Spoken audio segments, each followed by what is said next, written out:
The fluorescent lights of the 24-hour post office buzzed like dying insects as Evan Marshall fumbled for his keys in the artificial twilight of 3 a.m. Washington, D.C. Yellow streetlights cast sickly shadows through rain-streaked windows, painting the empty lobby in shades of amber and despair. He shouldn't have been there. Not at this hour, not when rational people were asleep in their beds, dreaming safe dreams about predictable tomorrows. But sleep had become a stranger to Evan Marshall. The manila envelope waited in his P.O. box like a patient predator, unmarked except for his box number scrawled in careful block letters. No return address, no postmark he could decipher in the dim light, just the weight of secrets pressed between paper and possibility. Inside his cramped studio apartment, beneath the harsh glare of his desk lamp, Evan's hands trembled as he opened the envelope. A photocopied newspaper clipping slid onto his cluttered desk. The Ohio Valley Tribune, dated October 15th, 1903. The headline screamed across yellowed page in bold type, 12-foot skeleton unearthed in Ohio, sent to Smithsonian for study. Below the headline, a grainy photograph showed a crowd of men in bowler hats standing around an excavation site. At their feet, partially unearthed, lay what appeared to be an enormous human rib cage, emerging from the dark earth like the frame of some impossible cathedral. But it was the handwritten note that made Evan's blood run cold. Not everything makes it to the exhibit floor. B17, 44, 32, 1903. They've been hiding our history for over a century. Find the vault. The numbers meant nothing to him then. Later they would mean everything. Evans stared at the note until his vision blurred, until the carefully formed letters began to swim across the page like ants fleeing a disturbed nest. He'd been investigating government cover-ups for 15 years, had exposed corruption in 3 different administrations, had won awards for pieces that powerful people wished had never been written. But this felt different. This felt like standing at the edge of an abyss so deep that light itself feared to venture down. The rain continued to drum against his windows as Evans spread the clipping and note across his desk, photographing them from every angle with his phone. Somewhere in the distance, a siren wailed through the empty streets of the capital, a lonesome sound that seemed to echo the warning bells now clanging in his mind. He should have thrown the envelope away, should have burned it, forgotten it, moved on to safer stories about budget discrepancies and zoning violations. Stories that wouldn't make him wake up in cold sweats, wouldn't make him check his locks 3 times before bed, wouldn't make him wonder if the footsteps echoing behind him on empty sidewalks belonged to someone he couldn't see. But Evan Marshall had never been good at walking away from the truth, even when the truth had teeth, especially when it had teeth.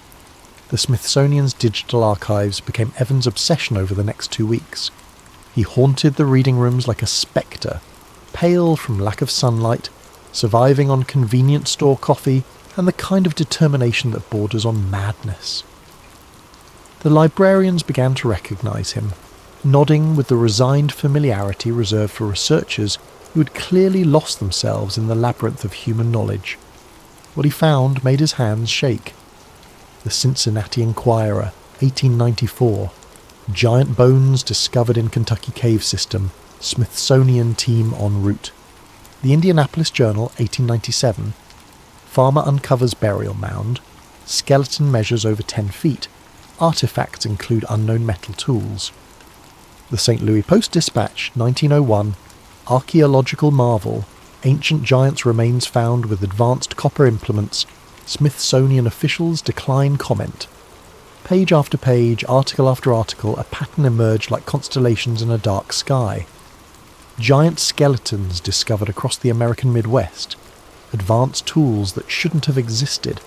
Artifacts that defied conventional understanding of ancient civilizations. And always the same refrain. Specimens sent to the Smithsonian Institution for study. But when Evans searched the museum's current databases, he found nothing. No giant skeletons in the anthropology collection. No advanced copper tools predating known civilizations. No evidence that any of these discoveries had ever existed at all. It was as if history itself had been carefully edited, leaving only the approved narrative behind. Dr. Helen Cray lived in a colonial house in Georgetown, surrounded by books that seemed to reproduce in the shadows when nobody was watching. She'd retired from the archaeology department 5 years ago, officially due to health concerns, but her eyes held the sharp intelligence of someone who had seen too much and understood even more. "Coffee?" she asked, leading Evan into a study that felt like a temple to forgotten knowledge. Maps covered every available wall space, marked with pins and notations in her careful handwriting. "Dr. Cray. I'm investigating reports of large skeletal remains that were allegedly sent to the Smithsonian over a century ago," Evan began, settling into a chair that had probably been old when Lincoln was president. "I've found dozens of newspaper accounts, but no corresponding records in the museum's current collections." Helen's cup paused halfway to her lips. She set it down with the deliberate care of someone buying time to choose their words. "Mr. Marshall, in my 40-year career, I learned that archaeology is as much about what we choose not to display as what we put behind glass." "What do you mean?" "There are problematic finds, artifacts that don't fit the accepted timeline of human development, remains that challenge our understanding of ancient populations." She walked to one of her maps, tracing her finger along what appeared to be excavation sites marked throughout the Ohio River Valley. "In my early days, I heard whispers about storage facilities that weren't on any official floor plan, collections that existed in a kind of academic purgatory." Evan leaned forward. "You're talking about a cover-up." "I'm talking about institutional priorities," Helen corrected, but her tone suggested the distinction was largely academic. "The Smithsonian has always been more than just a museum, Mr. Marshall.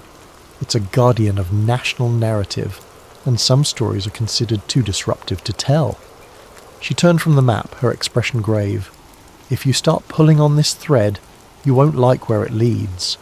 There are people who have built their entire careers on maintaining certain silences. They don't appreciate journalists who ask inconvenient questions." "Are you trying to warn me off?" Helen smiled, but it was the kind of smile that belonged at funerals. "I'm trying to keep you alive, young man. The last researcher who got too close to this particular truth, well, let's just say he decided to pursue other interests. Very suddenly. Very completely."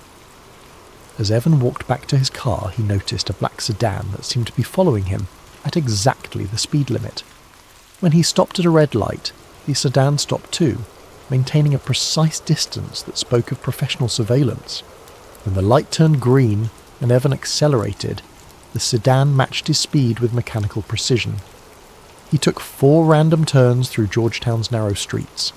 The sedan stayed with him, ghost-like in its consistency. Only when Evan pulled into the parking garage of his apartment building did it finally peel away, disappearing into the DC traffic like it had never existed at all. That night, Evan dreamed of enormous bones rising from dark earth and woke to find his windows open despite being certain he'd locked them before bed. Samuel Trent's house squatted in the Virginia countryside like a fortress built from paranoia and regret. Security cameras perched on fence posts, motion sensors glowed red in the gathering dusk, and the driveway was designed to provide clear sightlines in all directions. This wasn't the home of a retired archivist. This was the refuge of a man who had seen something he wasn't supposed to see, and spent every day since then looking over his shoulder. Trent himself answered the door after Evan had stood on the porch for nearly 10 minutes, his face appearing and disappearing at windows as he conducted some kind of security assessment. He was a thin man in his 70s, with the pale complexion of someone who rarely ventured into sunlight and eyes that seemed to be perpetually scanning for threats. "You're the journalist," Trent said without preamble. Dr. Cray called. "Said you were asking the wrong questions?" "Wrong questions? Wrong for your health, right for the truth." Trent stepped aside, gesturing for Evan to enter. "Come in, but leave your phone in the car, and anything else electronic. The walls have ears in this business, Mr. Marshall.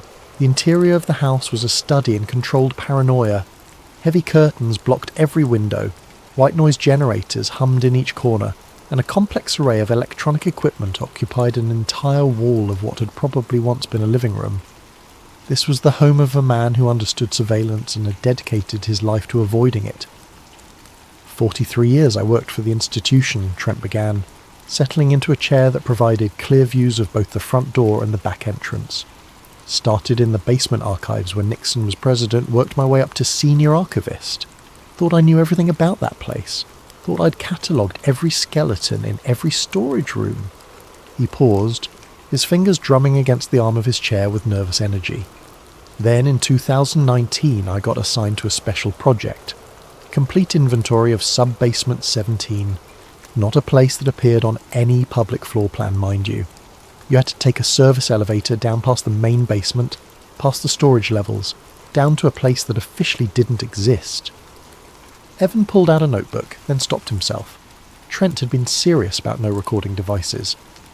What did you find down there? Things that made me question everything I thought I knew about human history, Trent replied. The first room contained skeletal remains. Human, but wrong. Too large, with skull configurations that didn't match any known population group. Some of the femur bones were over 3 feet long, Mr. Marshall. Do you understand what that means? The individuals would have been enormous. 12, 14, maybe 15 feet tall. And these weren't deformed specimens. These were anatomically correct giants with perfectly proportioned bone structure. The kind of remains that would rewrite every anthropology textbook ever published. Trent stood and began pacing, his agitation clear. But that wasn't the worst of it. Some of the skulls showed evidence of advanced medical procedures. Holes drilled with precision that would have required modern surgical tools. Healing patterns that suggested post-operative care. You're talking about evidence of advanced ancient civilizations. I'm talking about evidence that human history is nothing like what we've been taught. Trent stopped pacing and fixed Evan with a stare that seemed to burn with suppressed knowledge. The artifacts were even more disturbing. Tools made from metals that shouldn't have existed in ancient America. Copper alloys that our metallurgists couldn't identify. Stone carvings covered in symbols that looked almost like circuit diagrams. Evan's pen hovered over his notebook. Did you document any of this? I tried. Took photographs with a camera I'd smuggled in. Made detailed notes. But within a week of completing the inventory, I was called into my supervisor's office. Told that my services were no longer required. Given a severance package that was far too generous, and a non-disclosure agreement that was far too specific. Trent's voice dropped to a whisper. They knew, Mr. Marshall. They knew exactly what I'd seen, and exactly how dangerous it was for me to have seen it. What happened to the other people who worked on the inventory? Dr. Patricia Williams, the lead anthropologist, died in a car accident 2 months after the project ended. Single vehicle collision on a straight stretch of highway in broad daylight. Marcus Chen, the photographer, had a heart attack despite being 28 years old with no history of cardiac problems. And Dr. Robert Hayes, the metallurgist, committed suicide by jumping off the Roosevelt Bridge. Trent's hands were shaking now. 3 deaths in 6 months, Mr. Marshall. 3 people who had seen what I'd seen. You think they were murdered? I think they were handled. There's a difference. Murder is messy and draws attention. Handling is clean and looks like bad luck. Trent moved to one of his windows, peering through a gap in the curtains. I went underground after that. Changed my name. Moved to the middle of nowhere. Learned everything I could about electronic surveillance. Because I knew they were watching, waiting for me to make the same mistake as the others. What mistake? Trying to go public. Trying to tell the world what we'd found. Trent turned back to Evan, his expression haunted. But maybe that's exactly what needs to happen. Maybe the truth is more important than my life. He walked to a desk and retrieved a small piece of paper. The vault code you received, B1744-32-1903, it's real. Sub-basement 17, vault 4432, corresponds to items catalogued in 1903. But accessing it requires more than just the code. You need a security badge with the right clearance level and knowledge of the physical layout. How would I get that kind of access? Samuel Trent smiled, but it was the smile of a man preparing to cross a line he could never uncross. Mr. Marshall, what I'm about to tell you will either get you the story of the century or get you killed. Possibly both. As evening settled over the Virginia countryside, Evan listened to Trent describe security protocols, shift changes, and the exact route to an elevator that didn't appear on any building schematic. And in the back of his mind, a voice whispered that he was about to step through a door that would change everything. Not just his understanding of history, but his understanding of the forces that shaped what people were allowed to know. The truth, Evan was beginning to realise, was a more dangerous possession than he had ever imagined. The Smithsonian's annual Contributors Gala provided perfect cover. 200 wealthy donors mingling in the Museum of Natural History's main hall, servers in white jackets weaving through crowds with trays of champagne and carefully crafted hors d'oeuvres. Evan had spent 3 days perfecting his disguise as a catering company employee, complete with forged credentials and a borrowed uniform that fit well enough to pass casual inspection. The hardest part wasn't getting inside. It was maintaining his composure while surrounded by exhibits that now felt like elaborate lies. Every display case seemed to mock him with its carefully curated version of human history. Homo sapiens, the only human species, early tool use in ancient civilizations, the development of agriculture, 10,000 BCE. All of it potentially false, all of it potentially designed to hide something far more extraordinary and threatening. Champagne, sir? Evan offered a tray to a middle-aged man in an expensive suit, using the opportunity to position himself near the service entrance that led to the restricted areas. "Wonderful event," the man replied, selecting a glass. "Though I sometimes wonder what marvels they keep locked away from public view. My grandfather used to claim the Smithsonian had artefacts that would shock the world." Evan's hand nearly trembled as he balanced the tray. "Oh? What kind of artefacts?" "Family stories. Probably nonsense. Something about giant bones and impossible technologies." The man laughed and moved on, leaving Evan standing frozen in a crowd of oblivious donors. Even the rumours had rumours. At 9:47 p.m, exactly when Samuel Trent had predicted, security guard Martinez headed to the loading dock for his smoke break. Evan slipped through the service door, his heart hammering against his ribs like a trapped bird. The service corridors of the Smithsonian were a maze of beige walls and fluorescent lighting, filled with the institutional smell of cleaning supplies and old secrets. Following Trent's directions, Evan descended a staircase marked "Authorised Personnel Only" and found himself in the main basement. Then another level down to sub-basement 1, where crates of unopened exhibits waited in climate-controlled storage. But Trent had been specific.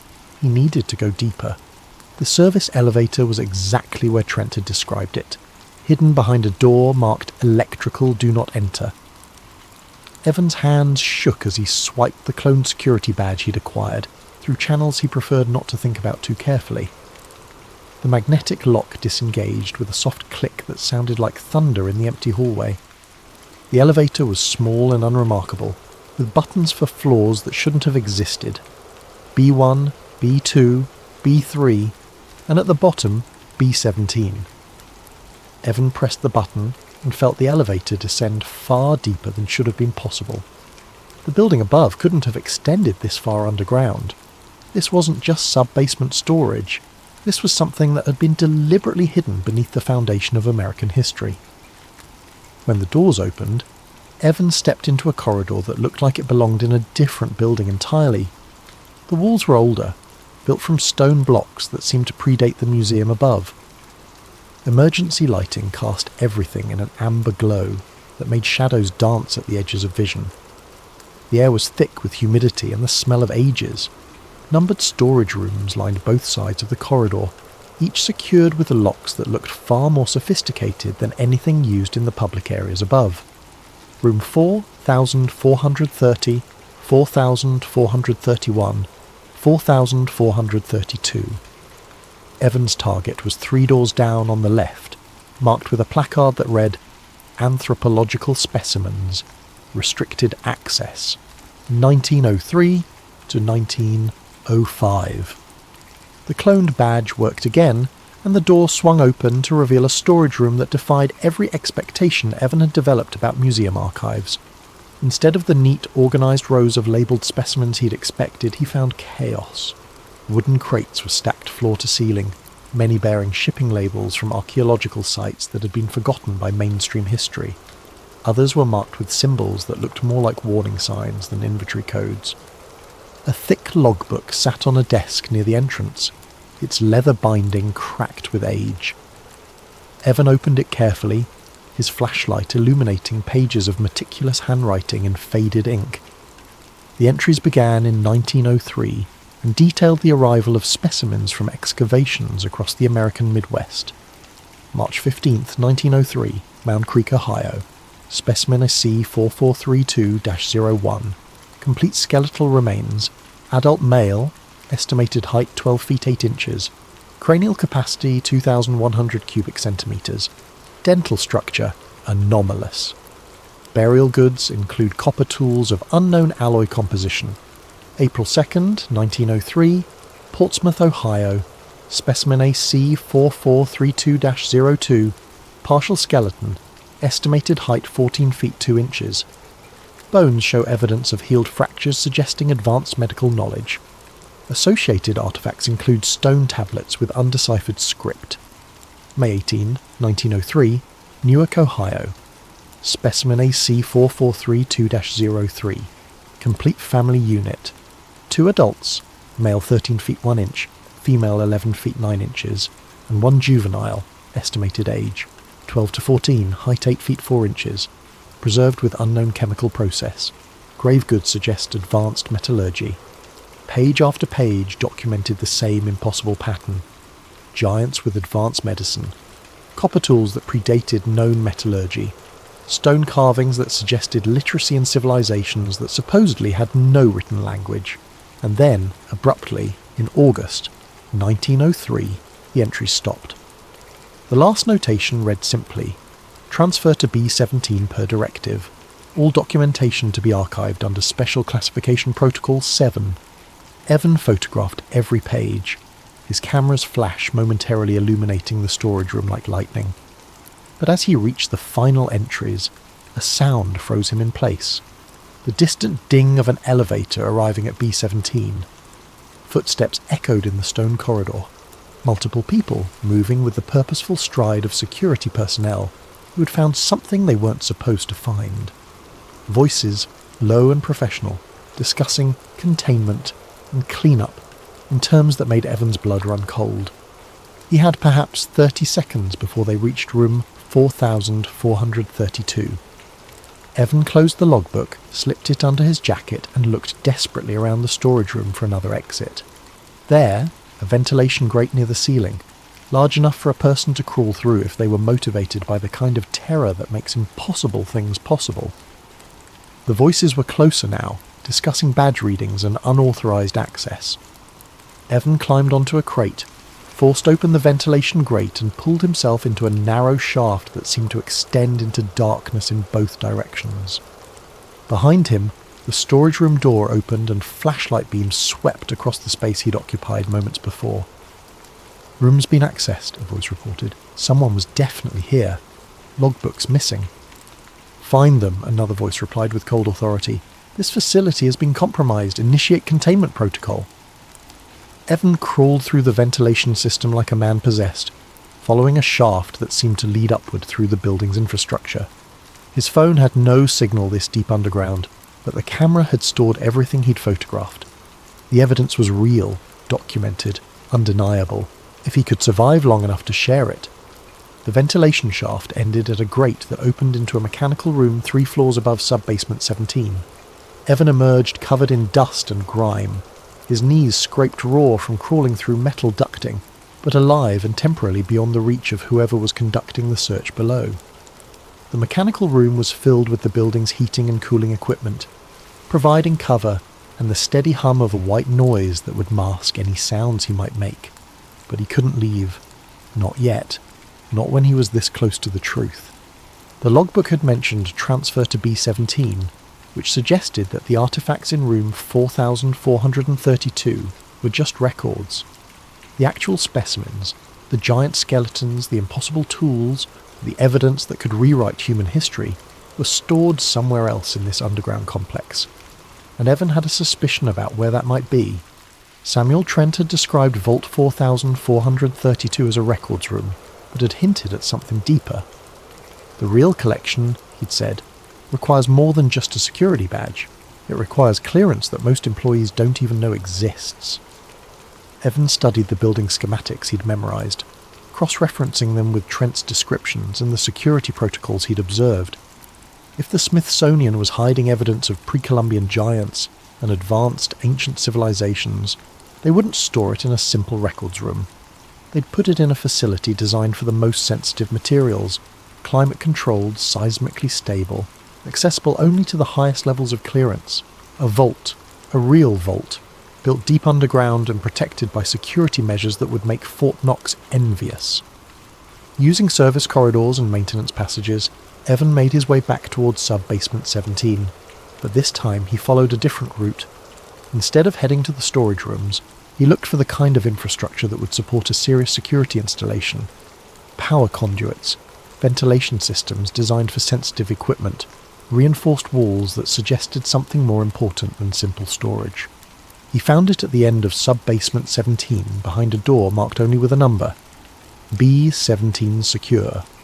The door was steel, built into a frame that extended deep into reinforced concrete walls. This wasn't museum storage, this was government-level security. The cloned badge wouldn't work here. This required biometric scanning, multiple authentication factors, and clearance levels that probably required presidential approval. But Evan had advantages that the security designers hadn't anticipated. He had desperation, a complete disregard for his own safety, and 40 years of institutional paranoia to guide his thinking. The ventilation system for the secure area was separate from the rest of the building, but it still required intake and exhaust ports. And those ports, designed to be inaccessible to anyone without specialised equipment, provided another way inside for someone willing to risk everything. Evan found the intake shaft 2 corridors away, hidden behind a panel that looked like part of the wall. The shaft was smaller than the one he'd used to escape, barely wide enough for his shoulders, but it led directly into the heart of the secure facility. He could hear the hum of sophisticated climate control equipment, the subtle electronic sounds of security systems monitoring an environment that contained something unprecedented. The shaft ended at a grate that looked down into a room that defied comprehension. Vault B17 Secure was enormous, carved from living rock and supported by steel beams that suggested engineering capabilities far beyond what should have been necessary for a museum storage facility. The space was filled with display cases arranged in precise rows, each containing specimens that challenged everything Evan thought he knew about human history. Giant skeletons stood in reinforced glass cases, their bone structure perfect and their dimensions impossible. Some were over 15 feet tall, with skulls that suggested brain capacities far beyond modern humans. Others showed evidence of medical procedures that shouldn't have existed in ancient times. Precisely drilled holes that had healed completely, surgical scars that spoke of advanced anatomical knowledge, dental work that looked almost modern in its sophistication. But the skeletons were just the beginning. Other cases contained tools that seemed to be made from metals that didn't exist in nature. Copper alloys with properties that modern metallurgy couldn't duplicate. Stone carvings covered in symbols that looked less like primitive writing and more like technical diagrams. Clay tablets that appeared to show star charts, mathematical calculations, and designs that resembled modern machinery. One case held what appeared to be a partially reconstructed device, made from an unknown crystalline material. The construction was elegant and purposeful, with internal structures that suggested functionality beyond mere decoration. Next to it, a placard read, "Newark, Ohio, 1897, function unknown. Material composition unknown, dating inconclusive." Evan photographed everything his camera could capture, working methodically through the vault while keeping one ear tuned for the sounds of security personnel. Each image was more incredible than the last, each artifact more impossible to explain within the framework of accepted history. In the final row of cases, he found something that made his blood freeze, a series of photographs mounted behind glass, showing excavation sites that he recognised from the newspaper clippings. But these weren't newspaper photos, These were official documentation taken by Smithsonian personnel at the actual dig sites. The images showed giant skeletons in situ surrounded by artifacts and burial goods that proved their authenticity beyond any possible doubt. And every single photo was stamped with a classification level that Evan had never seen before. Cognito hazard, dissemination prohibited, director authorization required. A cognito hazard, information so dangerous that simply knowing it posed a threat to society. That's when the alarms began to sound. Red lights bathed the vault in hellish illumination as sirens echoed through the underground complex. Evan heard the distinctive sound of blast doors sealing, the mechanical whir of security systems activating throughout the facility. His escape route through the ventilation shaft was probably already sealed. He was trapped in a vault filled with evidence that could rewrite human history, surrounded by security measures designed to ensure that no unauthorized person ever left alive. The final case in the vault contained a single item, a modern photograph showing a meeting between Smithsonian officials and military personnel, dated just 6 months ago. In the centre of the group stood a man Evan recognised from newspaper photos, the current secretary of the Smithsonian. He was shaking hands with someone in military uniform, while behind them, clearly visible through an open doorway, giant skeletons stood in their display cases. The implications hit Evan like a physical blow. This wasn't just historical cover-up. This was an ongoing conspiracy involving the highest levels of both academic and military authority. The giants weren't just being hidden. They were being actively studied, and that study was being conducted outside any civilian oversight. Footsteps echoed in the corridor outside the vault. Multiple people, moving with military precision. They'd found his entry point, traced his route, and were now closing in on a man who had seen too much to be allowed to live. Evan looked around desperately for another way out, but the vault was designed to be impregnable.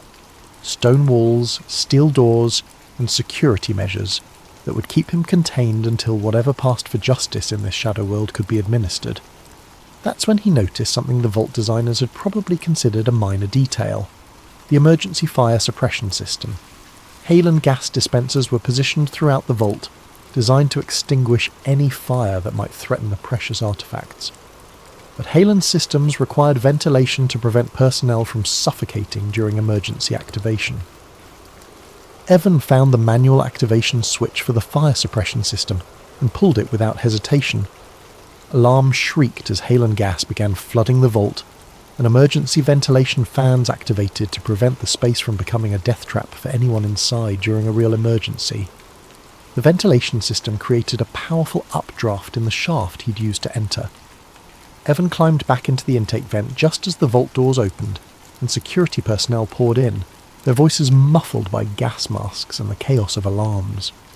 He rode the updraft through the ventilation system like a man shot from a cannon, the powerful fans pulling him through shafts and ducts at speeds that would have been impossible under normal circumstances. Behind him he could hear voices shouting about containment failure and unauthorized documentation. Evan emerged from an exhaust vent on the roof of the Natural History Museum, gasping in the cold Washington air and covered in soot from the building's ventilation system. Below him, security vehicles were surrounding the building with military efficiency. Above him, helicopters circled with searchlights that turned night into day. But in his camera were dozens of photographs that proved everything. Giant skeletons, impossible artifacts, official documentation of a conspiracy that reached the highest levels of government. Evidence that human history was a carefully constructed lie designed to hide something far more extraordinary and threatening. All he had to do now was survive long enough to share it with the world. As Evan climbed down from the museum roof using emergency access ladders, he realised that his life as Evan Marshall was over. Whatever came next would require a new identity, new name, and a level of paranoia that would make Samuel Trent look optimistic. The truth, he now understood, was not just stranger than fiction. It was more dangerous than he had ever imagined possible. The DC sewer system became Evan's underground railroad to freedom. The service tunnel he'd discovered led directly into the storm drainage network that ran beneath the National Mall. a concrete labyrinth that city planners had built without considering that it might one day hide someone fleeing from the keepers of humanity's greatest secret. Evan waded through knee-deep water that smelled of decay and urban runoff, his camera equipment sealed in the waterproof bag he'd learned to carry during years of investigative work in hostile environments. Above him, he could hear the sounds of a massive search operation. Helicopters, vehicles, and what sounded like enough personnel to invade a small country. They were taking no chances with containment this time. The tunnel system extended for miles, connecting with drainage networks that reached every corner of the city. Evan had studied these maps during his preparation, knowing that any investigation of government secrets might require unconventional exit strategies. He'd never imagined using that knowledge to escape from something that made his previous exposés look like traffic violations. After 2 hours of navigating the tunnels by flashlight and sheer determination, Evan emerged from a drainage outlet near the Potomac River, several miles from the Smithsonian complex. The search operation was still visible in the distance, lights and helicopters focused on downtown DC, while he caught his breath in the shadow of a highway overpass. His hands were shaking as he checked his camera equipment. Everything had survived the journey. Dozens of photographs showing giant skeletons, impossible artifacts, and official documentation of a conspiracy that reached levels of government he was only beginning to understand. The evidence was real, undeniable, and so dangerous that people had died to keep it secret. But evidence meant nothing if no one ever saw it. Evan made his way to an all-night diner in Arlington, a place that existed in the margins of respectable society, and asked no questions about customers who looked like they'd been swimming in sewage. The waitress, a woman who'd clearly seen everything the city had to offer, brought him coffee and a towel without comment. In the privacy of the diner's booth, Evan began uploading his photographs to an encrypted server he'd established years ago for exactly this kind of situation. The images uploaded slowly over the diner's Wi-Fi connection, each file representing evidence that could rewrite human history or get him killed. Probably both. As the final photographs uploaded, Evan's phone buzzed with a text message from an unknown number. "You've seen what you weren't meant to. Leave DEC now. This is your only warning." Evan stared at the message, his coffee growing cold as the implications sank in. They had his phone number. They'd tracked him to this location. The technology that could accomplish that level of surveillance suggested resources far beyond what any civilian organisation should possess. He paid for his coffee with cash and left through the diner's back exit, abandoning his phone in a dumpster and switching to protocols he'd developed for the most sensitive investigations. No credit cards, no electronic communication, no patterns that sophisticated surveillance could predict or track. The bus station was 3 miles away, reachable through back streets and industrial areas where security cameras were sparse and facial recognition software would struggle with the angles and lighting. Evan purchased a ticket to Philadelphia using cash and a fake ID he'd maintained for emergencies, then settled into a seat at the back of a Greyhound bus that smelled like disinfectant and broken dreams. As the bus pulled out of DC, Evan watched the city recede behind him and tried to process what he'd discovered. Giants had lived in ancient America. They'd possessed advanced technology and medical knowledge that shouldn't have existed. They'd left behind artifacts that suggested civilizations far more sophisticated than anything in the approved historical narrative. And the Smithsonian Institution, the organization entrusted with preserving and sharing human knowledge, had been actively hiding this evidence for over a century. The hotel in Philadelphia was the kind of place that rented rooms by the hour and accepted cash without asking for identification. Evan locked the door, wedged a chair under the handle and checked the windows for alternate escape routes. Paranoia wasn't a luxury anymore, it was a survival skill. Using a laptop purchased with cash from a pawn shop, Evan accessed his encrypted server and began organising the evidence. The photographs were clear, undeniable and absolutely damning. Giant skeletons with perfect bone structure, artifacts made from impossible materials, official documentation proving that the Smithsonian had been hiding evidence of advanced ancient civilizations for over a century. But as he worked, Evan realised he faced a problem that went beyond simple journalism. This wasn't just a story about institutional cover-up. This was evidence of something that could fundamentally destabilize society's understanding of human history. The classification stamp he'd seen in the vault haunted him. COGNITOHAZARD. Information so dangerous that simply knowing it posed a threat. What if the cover-up wasn't about protecting institutional reputation? What if it was about protecting civilization itself? Evan pushed the thought aside. Truth was truth, regardless of how uncomfortable it made people. The public had a right to know that their understanding of human history was built on carefully constructed lies. He began creating multiple copies of the evidence, distributing them across different servers and platforms to ensure that the information couldn't be suppressed or destroyed. If something happened to him, the truth would still survive. At 3 a.m, his hotel room door exploded inward. 3 figures in tactical gear poured through the opening, moving with military precision and carrying weapons that looked far more sophisticated than standard law enforcement equipment. Evan dove behind the bed as dart-like projectiles embedded themselves in the wall where his head had been moments before. Not bullets, tranquilizer darts. They wanted him alive. The laptop lay open on the bed, still displaying the photographs from the vault. One of the figures moved toward it, while the others began a systematic search of the room. Evan heard the distinctive sound of hard drives being wiped, memory cards being destroyed, evidence being systematically eliminated. But they were too late. The upload had completed hours ago. Evan slipped out the window onto a fire escape that overlooked an alley filled with dumpsters and the kind of urban debris that accumulated in forgotten spaces. The drop was 20 feet onto concrete, but staying in the room meant disappearing into whatever black site facility these people represented. He jumped. The impact drove the breath from his lungs and sent lightning bolts of pain through his left ankle, but he was alive and mobile. Behind him, voices shouted coordinates and search vectors in the clipped professional tones of people who cleaned up messes for a living. Evan limped through Philadelphia's empty streets, using back alleys and industrial areas to avoid the kind of surveillance that had found him so quickly at the hotel. His ankle was probably sprained, his ribs felt like they'd been hit with a sledgehammer, and he was operating on 2 hours of sleep and more adrenaline than should have been physiologically possible. But the evidence was safe, distributed across multiple servers, protected by encryption that would take even government resources significant time to crack.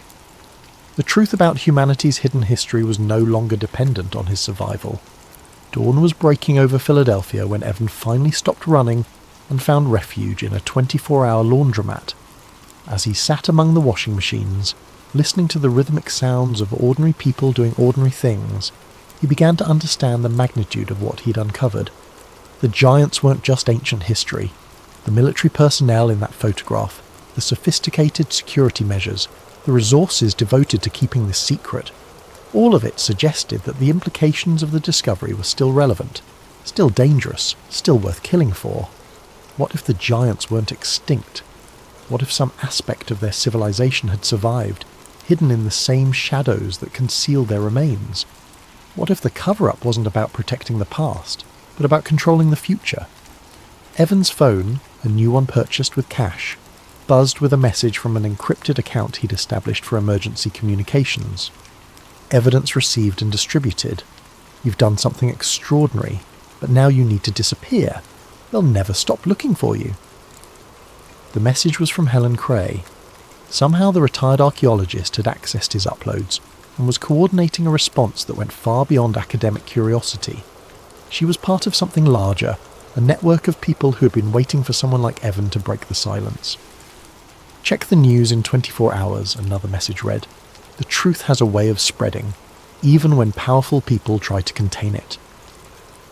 24 hours later, Evan sat in a coffee shop in Baltimore, watching the world change on a laptop screen. The story broke simultaneously across multiple platforms, released by a coordinated network of independent journalists, researchers, and activists who had been waiting years for this moment. The photographs from the Smithsonian vault appeared on websites, social media platforms, and news aggregators faster than any suppression effort could contain them. Smoking gun. Smithsonian vault contains evidence of ancient giants. Giant conspiracy. Government cover-up of American history exposed. Forbidden archaeology. what they don't want you to know about human civilization. The initial response was explosive. Millions of views within hours, shares cascading across social networks, comment sections filled with everything from scholarly analysis to wild speculation. For a brief, shining moment, it seemed like the truth might actually triumph over institutional power. Then the countermeasures began. The first photographs were flagged for policy violations on major platforms. Video analyses were labelled as misleading information and buried in search results. Fact-checking organisations published articles debunking the evidence before they could have possibly conducted meaningful analysis. Experts debunk giant skeleton hoax. Digitally altered images spread misinformation about Smithsonian. Conspiracy theory targets respected institution. Evan watched in real time as a sophisticated disinformation campaign neutralised evidence that should have rewritten human history. Bot networks amplified debunking articles while suppressing authentic analysis. Professional skeptics appeared on news programmes to explain why the photographs were obviously fake, despite lacking access to the original files or technical expertise to make such determinations. Within 48 hours, the story had been successfully relegated to the margins of conspiracy theory websites and fringe research forums. The mainstream narrative remained intact. Ancient giants were myths, advanced pre-Columbian civilizations were fantasies, and the Smithsonian institution was a respected guardian of legitimate scientific knowledge. But something had changed. In the comment sections and discussion forums, in the encrypted chat rooms and private messages, people were asking questions that hadn't been asked before. Researchers were connecting dots that had previously seemed unrelated. The truth had been planted, and even the most sophisticated suppression efforts couldn't prevent it from taking root in the minds of those willing to think beyond approved narratives. Evan received a final message from Helen Cray. The giants are still buried, but not for the reasons they want you to believe. Some truths are too dangerous for mass consumption, but too important to remain completely hidden. You've done your part. Now it's time to disappear. 3 years later, Evan Marshall no longer existed. The man who had been Evan Marshall lived under a different name in a small town on the coast of Ecuador, where American surveillance capabilities were limited and questions about one's past were considered impolite. He worked as a freelance translator, spoke fluent Spanish, and had learned to live with the kind of careful paranoia that kept dangerous men alive in dangerous times. But he still received the postcards. They arrived every few months, always from different locations, always containing the same minimal information, a date and a set of coordinates. No return address, no signature, no message beyond those simple facts. But Evan had learned to recognise the pattern. Each postcard marked the site of an archaeological discovery that never made the news, giant skeletons unearthed and quickly reburied, impossible artefacts found and immediately classified, evidence of advanced ancient civilizations discovered and systematically suppressed. The giants were still being found, and they were still being hidden. The latest postcard had arrived just that morning, postmarked from Nevada and containing coordinates that placed the discovery somewhere in the desert near Reno. Evan looked up the location on his computer and found nothing. No archaeological expeditions, no university research projects, no academic papers discussing significant finds in that region. But there had been seismic activity reported in the area 6 months ago. Minor earthquakes that had opened new caves and exposed previously hidden chambers. The kind of geological events that sometimes revealed secrets that had been buried for millennia. Evan poured himself a cup of coffee and watched the sun rise over the Pacific Ocean. Somewhere in the Nevada desert, evidence that could rewrite human history was being carefully catalogued and filed away in facilities that didn't officially exist. Somewhere in Washington, D.C., meetings were being held to determine how to manage information that was too dangerous for public consumption. And somewhere in the margins of the internet, the truth continued to spread in whispers and speculation, carried by people who had seen the evidence and refused to forget what they'd learned. The giants had walked the earth once. Their bones still rested in unmarked vaults beneath buildings that existed to preserve knowledge, while hiding the most important discoveries from those who had paid for them with their taxes and their trust. Evan finished his coffee and began planning his day. There were translations to complete, bills to pay, and the careful routine of a man who had learned to live invisibly in a world where the truth was more dangerous than any lie. But tonight, when the work was done and the day had faded into memory, he would update his encrypted files with the coordinates from the latest postcard. Because someday, when the time was right and the world was ready, someone would need to know where to look for the evidence that powerful people had worked so hard to hide. The giants were still buried, but not for the reasons they wanted you to believe. And Evan Marshall, the man who no longer existed, would make sure that someday someone would remember where to find them. The truth he had learned was patient. It could wait decades, centuries, millennia for the right moment to emerge. It could survive suppression, disinformation, and the deaths of those who tried to share it. Because the truth, unlike the people who tried to contain it, was immortal. And eventually immortal things always won.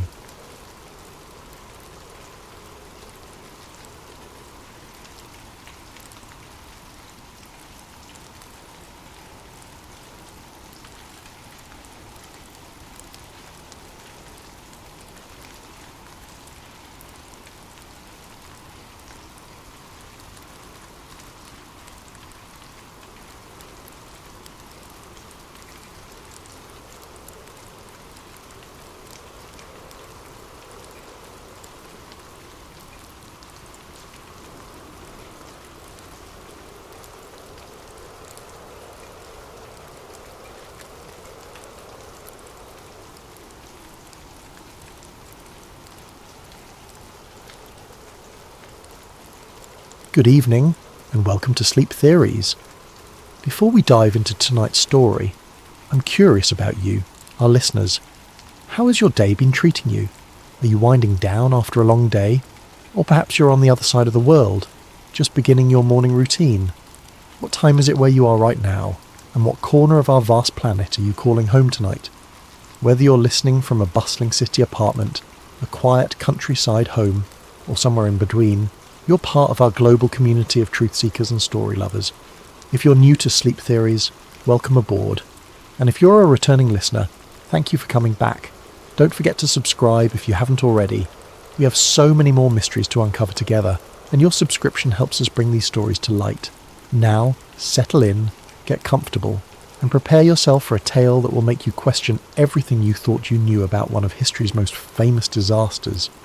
Tonight, we're going beneath the surface of the North Atlantic, not just to explore the wreckage of a legendary ship, but to uncover a conspiracy so massive, so carefully orchestrated, that it may have shaped the course of world history. This is the story of the Titanic switch, the theory that suggests the ship that sank on that fateful April night in 1912 was never the Titanic at all.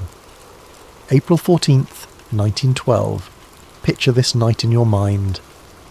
The North Atlantic stretches endlessly in every direction, a black mirror reflecting nothing but stars. There is no moon to illuminate the waters, leaving the ocean in an almost supernatural darkness. The temperature has dropped to just below freezing, and the sea is unusually calm, so still that veterans of these waters would later describe it as eerily unnatural. Cutting through this obsidian expanse is the largest moving object ever created by human hands. The RMS Titanic, all 882 feet of her, pushes through the water at nearly 23 knots. Her 4 massive smokestacks pierce the star-filled sky, sending columns of smoke and sparks into the night. From her decks, the warm glow of electric light spills out onto the water, creating the only source of illumination for miles in any direction. Inside this floating palace, over 2,000 souls are living what many believe to be their final hours, though they don't know it yet. In the first-class dining saloon, passengers in evening wear are finishing their 10-course dinner, completely unaware that they are dining aboard what will become history's most famous maritime disaster. The ship's orchestra plays ragtime melodies that drift through the corridors, mixing with the sound of laughter, conversation, and the ever-present thrumming of the engines deep below.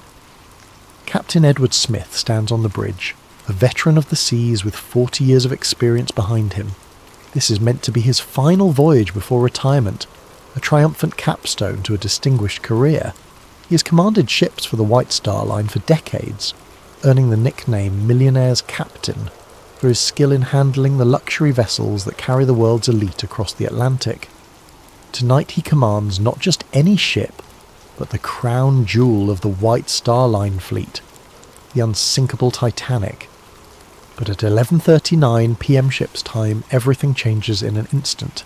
Frederick Fleet, the lookout stationed in the crow's nest, spots something emerging from the darkness ahead. Without the aid of binoculars, which, mysteriously, are locked away and unavailable to the lookouts that night, he strains his eyes against the blackness. What he sees sends ice through his veins. A massive iceberg, dark and silent, looms directly in the ship's path. "Iceberg right ahead," Fleet shouts into the telephone that connects him to the bridge. First Officer William Murdoch receives the warning and immediately orders hard a starboard and full astern. The helmsman spins the wheel, and the engine room receives the telegraph signal to reverse engines. For 37 seconds, the fate of over 2,000 people hangs in the balance as the massive ship begins to turn. But it's too late. The Titanic's starboard side scrapes along the iceberg with what survivors would later describe as a sound like thunder, though to many passengers it felt like nothing more than a slight shudder. Some passengers on the lower decks report chunks of ice falling onto the deck, and a few even gather pieces as souvenirs, joking about their close call with the ice. They have no idea that their ship is already doomed. Below the waterline, the iceberg has opened up the first 5 compartments of the ship's hull. The Titanic was designed to survive flooding in up to 4 compartments, but 5 is too many. Thomas Andrews, the ship's designer who is aboard for this maiden voyage, quickly calculates the mathematics of disaster. With 5 compartments flooding, the ship will inevitably sink by the bow, pulling the rest of the vessel down with her. "How long do we have?" Captain Smith asks Andrews. "An hour, 2 at most." And so begins one of the most studied, documented and debated disasters in human history. Over the next 2 hours and 40 minutes, the unsinkable ship will break apart and slip beneath the waves, taking with her over 1,500 souls. The survivors will tell stories of heroism and cowardice, of the band playing hymns as the ship tilted toward her grave, of the insufficient lifeboats and the icy water that killed most victims within minutes. This is the story we all know. This is the official narrative that has been told and retold for over a century. But what if everything we think we know about that night is wrong? What if the ship that struck the iceberg and sank in the North Atlantic was never the Titanic at all? What if the real conspiracy began not in the aftermath of the disaster, but months before, in the shipyards of Belfast, where 2 sister ships sat side by side, and where a desperate plan was hatched to save a failing company from financial ruin? What if the disaster that shocked the world was not an accident, but the culmination of the most audacious insurance fraud ever attempted?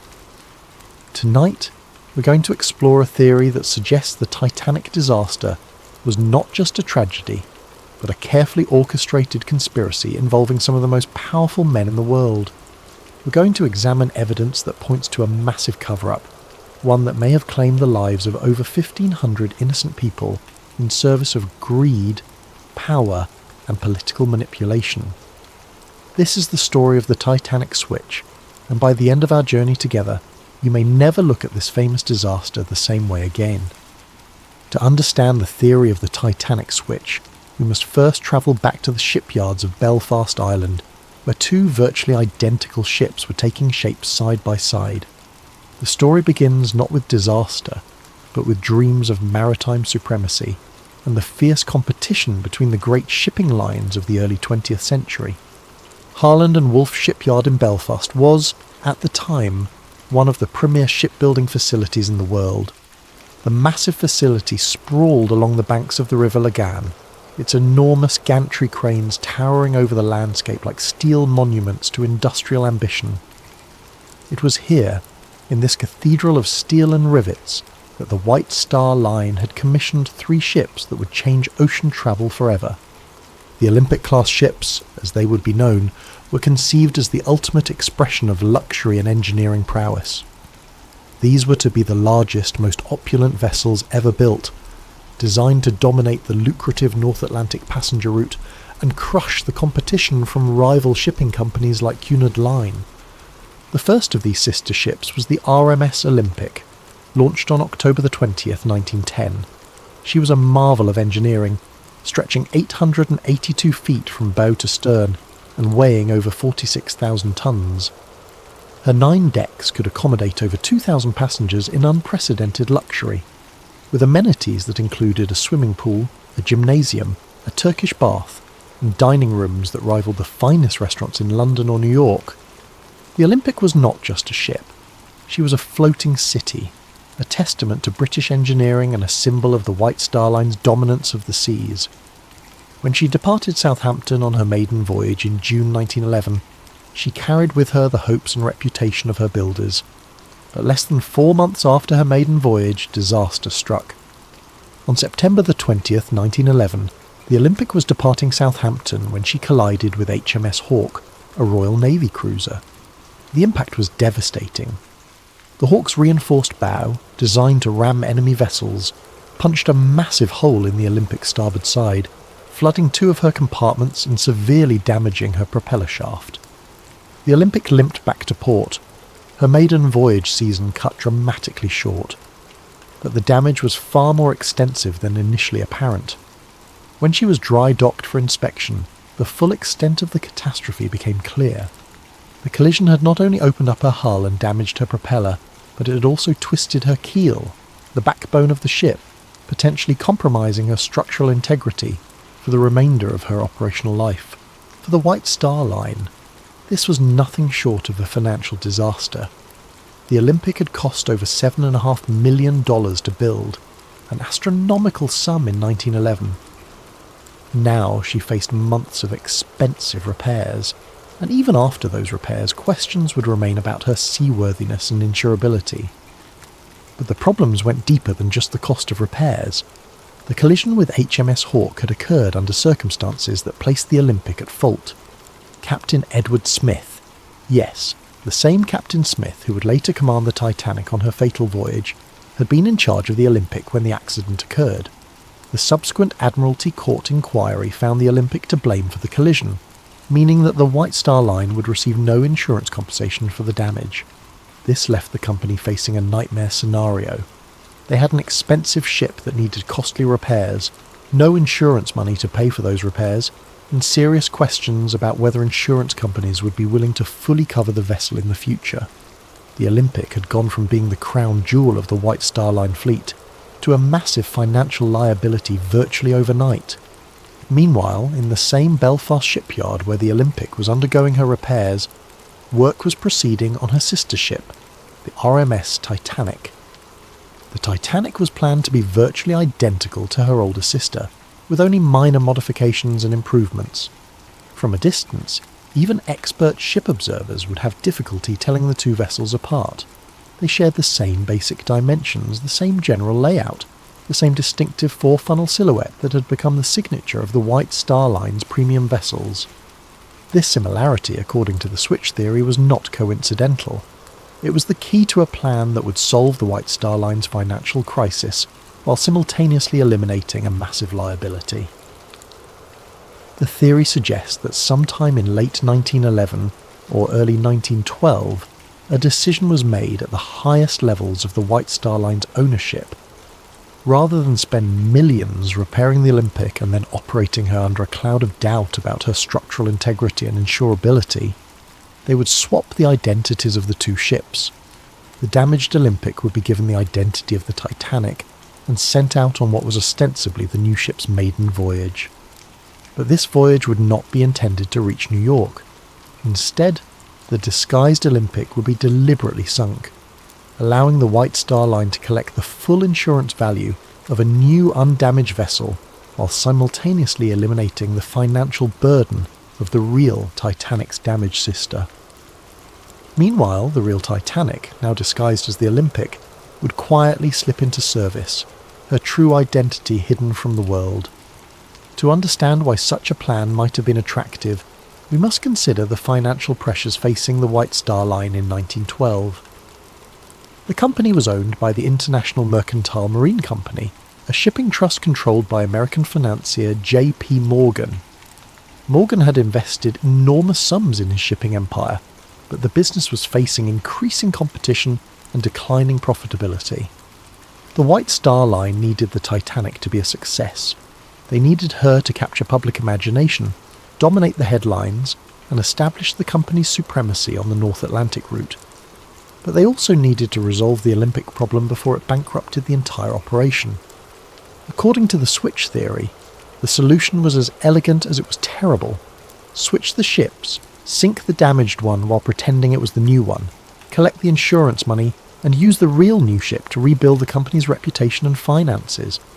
The theory suggests that the work done on both ships during the winter of 1911 and 1912 was not routine maintenance and completion, but rather an elaborate process of swapping their identities. Features that differed between the ships would need to be altered. Documentation would need to be changed or destroyed. Most importantly, the workers involved would need to be either brought into the conspiracy or kept unaware of what they were truly doing. Harland and Wolff employed thousands of workers, and the shipyard was a maze of activity with multiple vessels under construction and repair simultaneously. In such an environment, it would be possible to make alterations to both ships without arousing suspicion, especially if the changes were explained as routine modifications or improvements. The workers who might notice discrepancies could be told they were simply upgrading the Olympic to match improvements made to the Titanic design, or vice versa. Only a handful of people at the very top of the hierarchy would need to know the true purpose of the work being done. But for such a plan to succeed, it would require more than just physical alterations to the ships. It would require careful planning of the disaster itself, ensuring that the right people were aboard and the right people were not, and that the sinking would occur in circumstances that would prevent too close an examination of the evidence. The switch theory suggests that every detail of the Titanic's maiden voyage was planned not to showcase a magnificent new ship, but to destroy an old damaged one while making it appear to be an accident. The passenger list, the route, the timing, even the crew assignments, all of these, according to the theory, were carefully orchestrated to serve the conspiracy.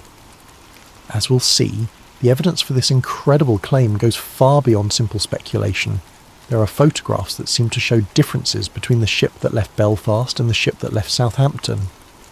There are testimony from shipyard workers who noticed unusual modifications being made. There are suspicious cancellations by wealthy passengers who had every reason to want to be aboard the maiden voyage of the most famous ship ever built. Most tellingly, there are the financial motivations of the men who controlled the White Star Line. Men who stood to lose millions if the Olympic problem was not resolved, and who stood to gain millions if a carefully planned disaster could eliminate their problems while simultaneously collecting insurance payments. But before we examine that evidence, we need to understand exactly who these men were and just how much money was at stake in 1912. We need to understand the insurance motive that may have driven over 1,500 people to their deaths in the icy waters of the North Atlantic.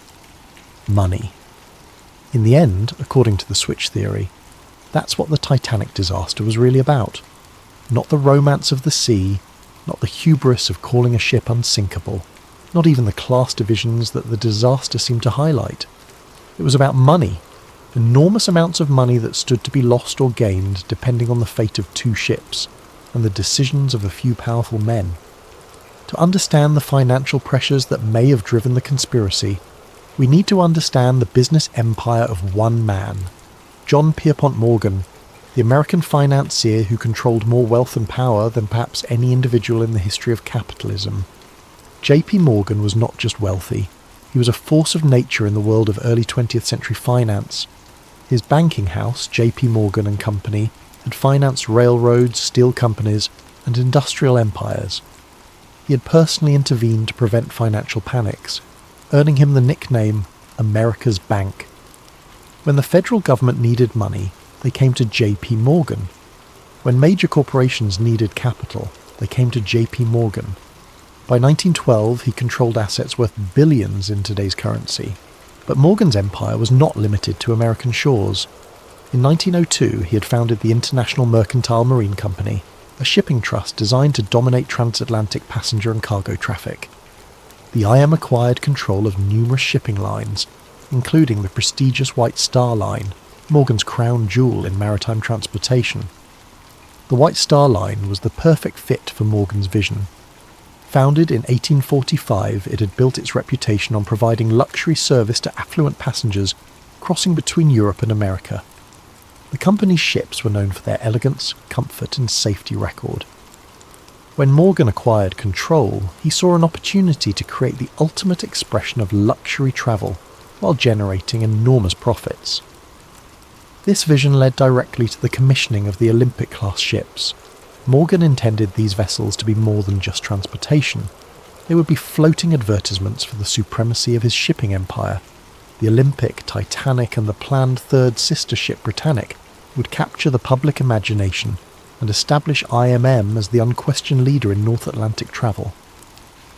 The financial investment was staggering. Each ship cost approximately $7.5 million to build, roughly $200 million in today's currency. The Olympic alone represented an investment larger than the annual budget of many small nations. For the three ships combined, Morgan was risking an amount of money that could have funded a small war.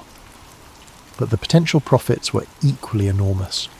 The North Atlantic passenger route was one of the most lucrative transportation businesses in the world. Wealthy Americans travelling to Europe for business or pleasure were willing to pay premium prices for luxury accommodations. European aristocrats and businessmen crossing to America represented another steady stream of high-paying customers. Immigrants seeking new lives in America provided volume traffic that, while individually less profitable, generated substantial revenue in aggregate. Morgan calculated that the Olympic-class ships would not only dominate this market but expand it.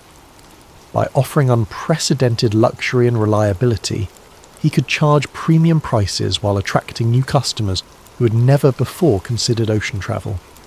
The ships would pay for themselves within a few years, and then generate enormous profits for decades to come. This was the dream. The reality, as we've seen, was somewhat different. When the Olympic collided with HMS Hawke in September 1911, Morgan's carefully calculated investment began to unravel. The ship that was supposed to be generating revenue was instead sitting in dry dock, requiring expensive repairs. Worse, the legal finding that the Olympic was at fault for the collision meant that insurance would not cover the costs of those repairs. But the problems went beyond just the immediate cost of fixing the damage. The Olympic's accident raised serious questions about the ship's design and safety. If one of these supposedly superior vessels could be so easily damaged in a collision with a smaller ship, what did that say about their construction? More importantly for Morgan's business model, what did it say about their insurability? Insurance was critical to the economics of ship operation. No shipping company could afford to operate vessels worth millions of dollars without comprehensive insurance coverage.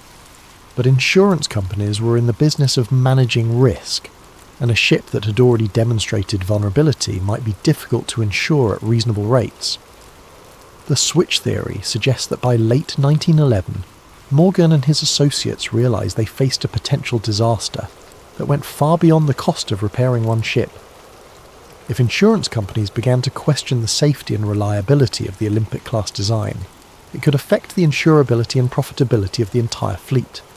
The Titanic, still under construction, might face higher insurance premiums or coverage limitations based on her sister ship's problems. Even worse, if the Olympic's structural damage was more extensive than initially apparent, the ship might prove to be uneconomical to operate even after repairs. A ship with a damaged keel might suffer from ongoing problems with stability, fuel efficiency, or structural integrity. She might require more frequent and expensive maintenance, reducing her profitability and potentially shortening her operational life. In this context, the switch theory proposes the idea of swapping the ship's identities became attractive, not just as a way to collect insurance money, but as a way to solve multiple problems simultaneously. By sinking the damaged Olympic while disguised as the Titanic, the conspiracy would eliminate the problematic vessel while collecting insurance payments based on the value of a new, undamaged ship. The insurance money would not only compensate for the Olympic's construction costs, but would also provide capital to complete the real Titanic and put her into profitable service. Meanwhile, the real Titanic, now operating under the Olympic's identity, would begin generating revenue immediately. Any questions about the Olympic's performance could be explained away as improvements made during her repair period. The beauty of the plan, from a financial standpoint, was that it transformed a major liability into a substantial asset. Instead of losing money on repairs and operating a damaged ship of questionable profitability, the conspiracy would collect full insurance value for a total loss, while simultaneously putting an undamaged vessel into service. But for such a plan to work, the insurance aspects would need to be carefully managed. The Titanic was insured for £650,000, approximately $75 million in today's currency. This was a substantial amount, but it was less than the ship's actual construction cost, partly because insurance values were typically set below replacement cost to discourage fraudulent claims. However, the insurance money would still represent a significant recovery of Morgan's investment. Combined with the revenues that the real Titanic could generate while operating as the Olympic, the financial benefits of the switch could potentially exceed the total cost of both ships. The theory also suggests that the conspiracy would have additional financial benefits beyond the immediate insurance recovery. By eliminating the Olympic's problems, Morgan could proceed with his plans for the third sister ship, Britannic, without the cloud of questions about the class's design and safety. The successful maiden voyage of the Titanic would generate publicity and confidence that would benefit the entire White Star Line fleet. But perhaps most intriguingly, the switch theory proposes that the financial motive may have extended beyond simple insurance fraud. Some versions of the theory suggest that the disaster was timed to coincide with other events that would benefit Morgan's broader financial interests. In 1913, just 1 year after the Titanic disaster, the United States Federal Reserve System was established. This new central banking system fundamentally changed how American finance operated, and J.P. Morgan was one of its strongest supporters. The Federal Reserve centralized control of American monetary policy and created new opportunities for the kind of large-scale financial manipulation that Morgan specialized in. However, Morgan faced opposition to the Federal Reserve from some quarters, including wealthy Americans who preferred the existing decentralized system. Some of these opponents happened to be aboard the Titanic when she sank. Benjamin Guggenheim, heir to a mining fortune and a vocal critic of centralized banking, went down with the ship. Isidor Straus, co-owner of Macy's department store and another Federal Reserve opponent, died along with his wife. John Jacob Astor IV, one of the wealthiest Americans and a skeptic of Morgan's financial schemes, also perished in the disaster.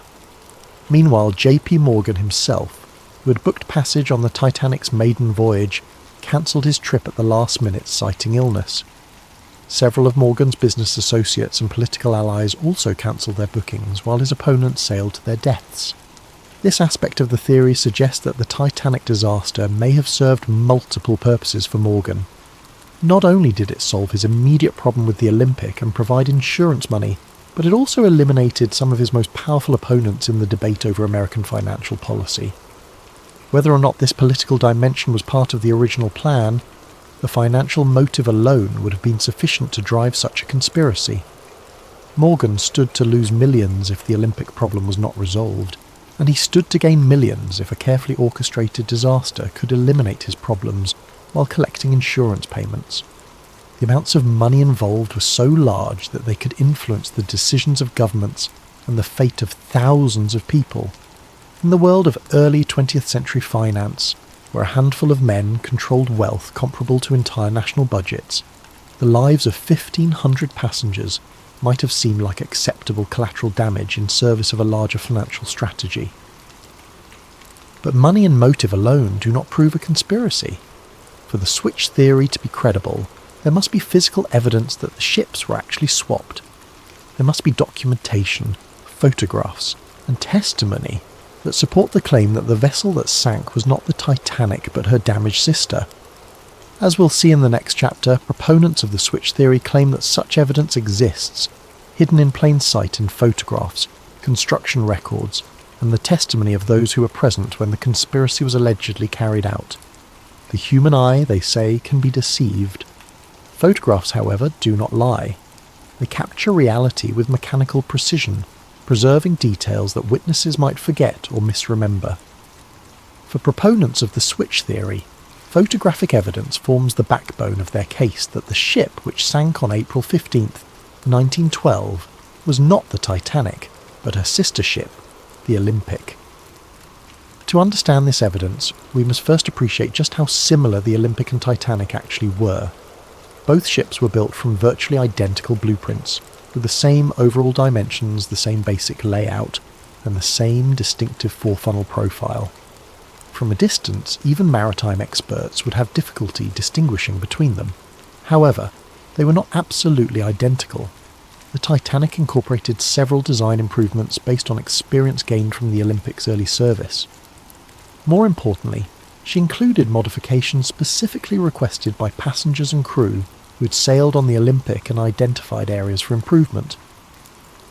These differences, while minor, were distinctive enough that they could be identified by careful observers. And according to switch theory proponents, photographs of the ship that left Southampton on April 10, 1912, show features that match the Olympic rather than the Titanic. The most frequently cited difference involves the porthole arrangements on a deck, the ship's uppermost passenger deck. The original Titanic plans showed 16 portholes along the forward section of this deck. The Olympic, however, had been built with only 15 portholes in the same area. When the Olympic was being repaired after her collision with HMS Hawke, the damaged area included part of this porthole arrangement. Photographs taken of the Olympic during her repair period show workmen modifying the porthole configuration in this section. Switch theory proponents claim that these modifications were made to match the Titanic's 16 porthole design, as part of the process of disguising the Olympic as her sister ship. However, photographs of the ship that departed Southampton on the Titanic's supposed maiden voyage show only 15 portholes in the critical area, matching the Olympic's original configuration, rather than the Titanic's planned design. This discrepancy might seem minor, but it's precisely the kind of detail that would be difficult to alter quickly and completely. Changing porthole arrangements required cutting through the ship's steel hull and then reinforcing and refinishing the area. It was exactly the sort of modification that might be overlooked in a hasty effort to swap the ship's identities. Another frequently cited difference involves the arrangement of the ship's lifeboats. The Olympic and Titanic were built with slightly different davit systems, mechanical devices used to lower lifeboats into the water. The Titanic was designed with a newer, more efficient davit arrangement that allowed for quicker deployment of the boats. Photographs of the ship at Southampton show what appear to be the older style davits consistent with the Olympic's original configuration. Switch theory proponents argue that the newer davits planned for the Titanic were never installed because the ship that sailed was actually the disguised Olympic. This detail takes on additional significance when considered alongside survivor testimony about the difficulty experienced in launching lifeboats during the disaster. Several witnesses reported problems with the davit mechanisms, delays in getting boats into the water, and confusion about the operation of the launching equipment. If the ship was actually the Olympic with her old davit systems, such problems might explain some of the difficulties experienced during the evacuation. More controversial is evidence related to the ship's propeller systems. The Olympic suffered significant damage to her centre propeller shaft during the collision with HMS Hawke. Repairs to this system were complex and expensive, requiring removal and replacement of major components. Some switch theory proponents claim that rather than properly repairing the Olympic's propeller system, the damaged components were simply patched or temporarily fixed. They argue that the ship that sailed from Southampton had a compromised propulsion system that would have affected her handling and manoeuvrability. This claim is supported, they suggest, by testimony from passengers who noted that the ship seemed to vibrate unusually during the voyage, and by reports that the ship was not achieving her expected speed. If the Titanic was actually the Olympic with a damaged propeller system, these performance issues would be explained. Perhaps more significant than these technical details are the human testimonies from those who worked on the ships. Several workers at Harland and Wolff reported unusual activity during the winter months when both ships were in the shipyard together. James Fenton, a painter who worked on both vessels, later claimed that he noticed significant work being done to modify the Olympic during what was supposedly a routine repair period. According to Fenton, workers were making changes that seemed to go far beyond fixing collision damage. They were altering features of the ship that had nothing to do with the areas damaged in the Hawke incident. Fenton specifically mentioned work being done on the Olympic's passenger accommodations, including modifications to cabin layouts and public room configurations. He claimed that these changes seemed designed to make the Olympic more closely resemble the Titanic's interior arrangements. Even more intriguingly, Fenton reported that workers were instructed to swap various brass fittings and fixtures between the two ships. Nameplates, cabin numbers, and other identifying features were removed from both vessels and apparently switched.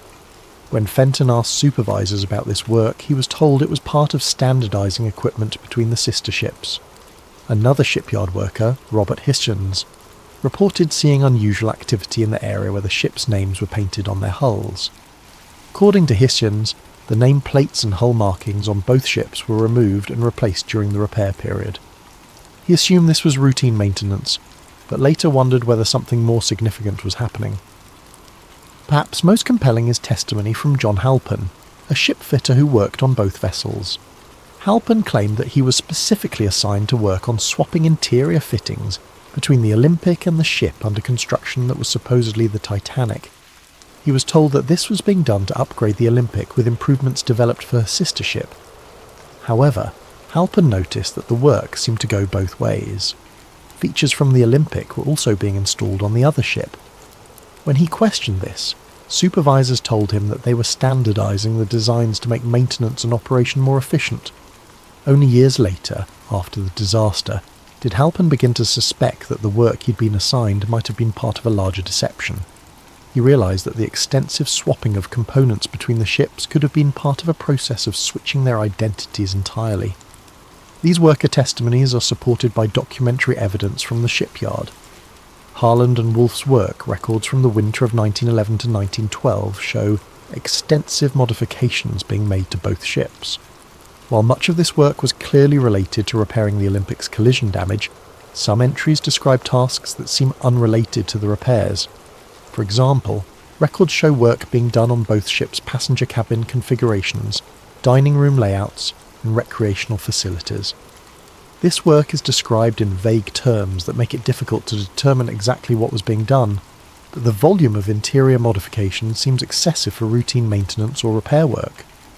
More suspicious are gaps in the documentation. Several weeks' worth of work records are missing from the shipyard files, apparently lost or destroyed. The missing records cover precisely the period when the most extensive work was being done on both ships. Additionally, some surviving records contain unusual notations and corrections that suggest original entries were altered or replaced. Work orders that originally specified tasks for the Olympic appear to have been changed to specify the same work for the Titanic and vice versa. Switch theory proponents also point to photographic evidence from inside the ships. Comparison of interior photographs taken during construction with photographs taken aboard the ship that sailed from Southampton reveals several discrepancies. The most notable differences involve the first-class dining room and the grand staircase. The Olympic's dining room was originally designed with a specific pattern of decorative panels and light fixtures. The Titanic was planned to have an improved version of the same space, with subtle but distinctive differences in the decorative scheme. Photographs taken aboard the ship at Southampton show decorative features that match the Olympic's original design, rather than the improvements planned for the Titanic. Similarly, details of the grand staircase appear to match the Olympic's configuration, rather than the Titanic's planned modifications. These interior discrepancies are particularly significant because they would be difficult to fake or alter after the disaster. Unlike exterior features that might be changed by salvage operations or natural deterioration, interior photographs taken before the voyage provide a permanent record of the ship's actual configuration. However, the most dramatic physical evidence cited by switch theory proponents involves the ship's construction numbers. Every vessel built by Harland and Wolff was assigned a unique yard number that was stamped or engraved on various components throughout the ship. These numbers served as permanent identification that could not be easily altered or forged. The Olympic was assigned yard number 301. The Titanic was assigned yard number 3909. According to the theory, components with the Olympic's number should have been found on the wreck if it was actually the Titanic that sank. When the Titanic wreck was discovered in 1985, some of the recovered artifacts did indeed show construction numbers. However, Examining these numbers has proven difficult due to the condition of the wreck and the limited access to recovered materials. Some switch theory proponents claim that construction numbers found on wreck components match the Olympic rather than the Titanic, but this claim is disputed by maritime historians and wreck researchers. The numbers are often partially obscured or damaged, making definitive identification difficult. More recently, some researchers have used advanced imaging techniques to examine construction details on the wreck itself. These studies have identified several features that appear to match the Olympic's configuration rather than the Titanic's planned design. For example, the propeller arrangement on the wreck appears to show evidence of the repair work done to the Olympic's damaged propulsion system. The centre propeller, which should have been a 3-blade design on the Titanic, appears to be a 4-blade configuration that matches repairs made to the Olympic. Similarly, hull plates in areas that should have been newly constructed for the Titanic show evidence of previous damage and repair that would be consistent with the Olympic's collision damage. However, these findings are highly technical and disputed by many experts. The condition of the wreck after more than a century on the ocean floor makes definitive identification of small details extremely difficult. Corrosion, collapse, and damage from the sinking itself have obscured many of the features that might provide conclusive evidence. The physical evidence for the switch theory remains controversial and disputed. While proponents point to numerous discrepancies between the ship that sailed and the ship that was supposed to sail, skeptics argue that these differences can be explained by changes made during construction, errors in documentation, or misinterpretation of photographic evidence. What is not disputed is that significant work was done on both ships during the winter of 1911 to 1912, that modifications were made that went beyond simple repair work, and that there are photographic and documentary discrepancies that have never been fully explained. Whether these discrepancies prove a conspiracy or simply reflect the normal complexities of building and modifying massive ships remains a matter of debate. But for switch theory proponents, the physical evidence forms a compelling case that something was not right about the ship that sailed from Southampton on that April morning in 1912. However, physical evidence is only part of the story. To truly understand the scope of the alleged conspiracy, we must examine not just what was done to the ships, but who was aboard them. The passenger list of the Titanic's final voyage contains names that would reshape the world of finance and politics, and according to the theory, this was no coincidence. Sometimes the most revealing evidence is not what happened, but who was present when it happened. In the case of the Titanic disaster, the passenger manifest reads like a who's who of early 20th century power and influence. But according to the switch theory, this prestigious passenger list was not assembled by chance. Instead, it was carefully curated to serve the purposes of a conspiracy that extended far beyond simple insurance fraud. To understand the significance of the Titanic's passengers, we must first understand the broader context of American politics and finance in 1912. The United States was on the verge of fundamental changes in how its financial system operated. The country had experienced several financial panics in recent decades, and there was growing pressure to create a more stable and centralized banking system. J.P. Morgan and his allies favored the creation of a central bank that would be controlled by major financial institutions. This system, which would eventually become the Federal Reserve, would give unprecedented power to a small group of bankers and financiers. They would control the nation's money supply, interest rates, and credit availability. However, this plan faced significant opposition from wealthy Americans who preferred the existing decentralized system. These opponents feared that a central bank controlled by Morgan and his associates would concentrate too much financial power in too few hands. They argued for maintaining a system where multiple independent banks could compete and where no single institution could dominate the nation's finances. The debate over banking reform was not merely academic. Billions of dollars in wealth and decades of political power hung in the balance. If Morgan's vision prevailed, he and his allies would control the financial destiny of the United States. If his opponents succeeded in blocking the plan, Morgan's influence would be significantly diminished. Into this high-stakes political battle sailed the Titanic, carrying some of the most influential participants in the banking debate. And remarkably, Almost all of the Federal Reserve's most powerful opponents happened to be aboard, while Morgan and his supporters were conspicuously absent. The most prominent opponent aboard was Benjamin Guggenheim, heir to one of America's great mining fortunes. The Guggenheim family controlled vast mineral resources and had accumulated enormous wealth through copper, silver and gold mining operations around the world. Benjamin was not just wealthy but politically influential, serving on the boards of multiple corporations and maintaining extensive connections in Washington. Guggenheim had been a vocal critic of Morgan's banking proposals. He argued that a centralized system would stifle competition and innovation in American finance. He favored maintaining the existing system of independent banks and opposed giving any single institution the power to control the nation's money supply. On the night of April 14th, as the Titanic began to sink, Benjamin Guggenheim reportedly dressed in his finest evening clothes and told fellow passengers, "We are prepared to go down like gentlemen."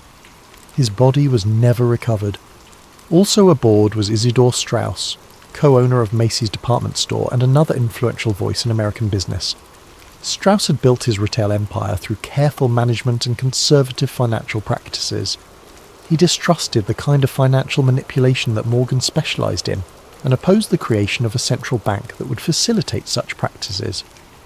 Straus was particularly concerned about the impact of centralized banking on smaller businesses.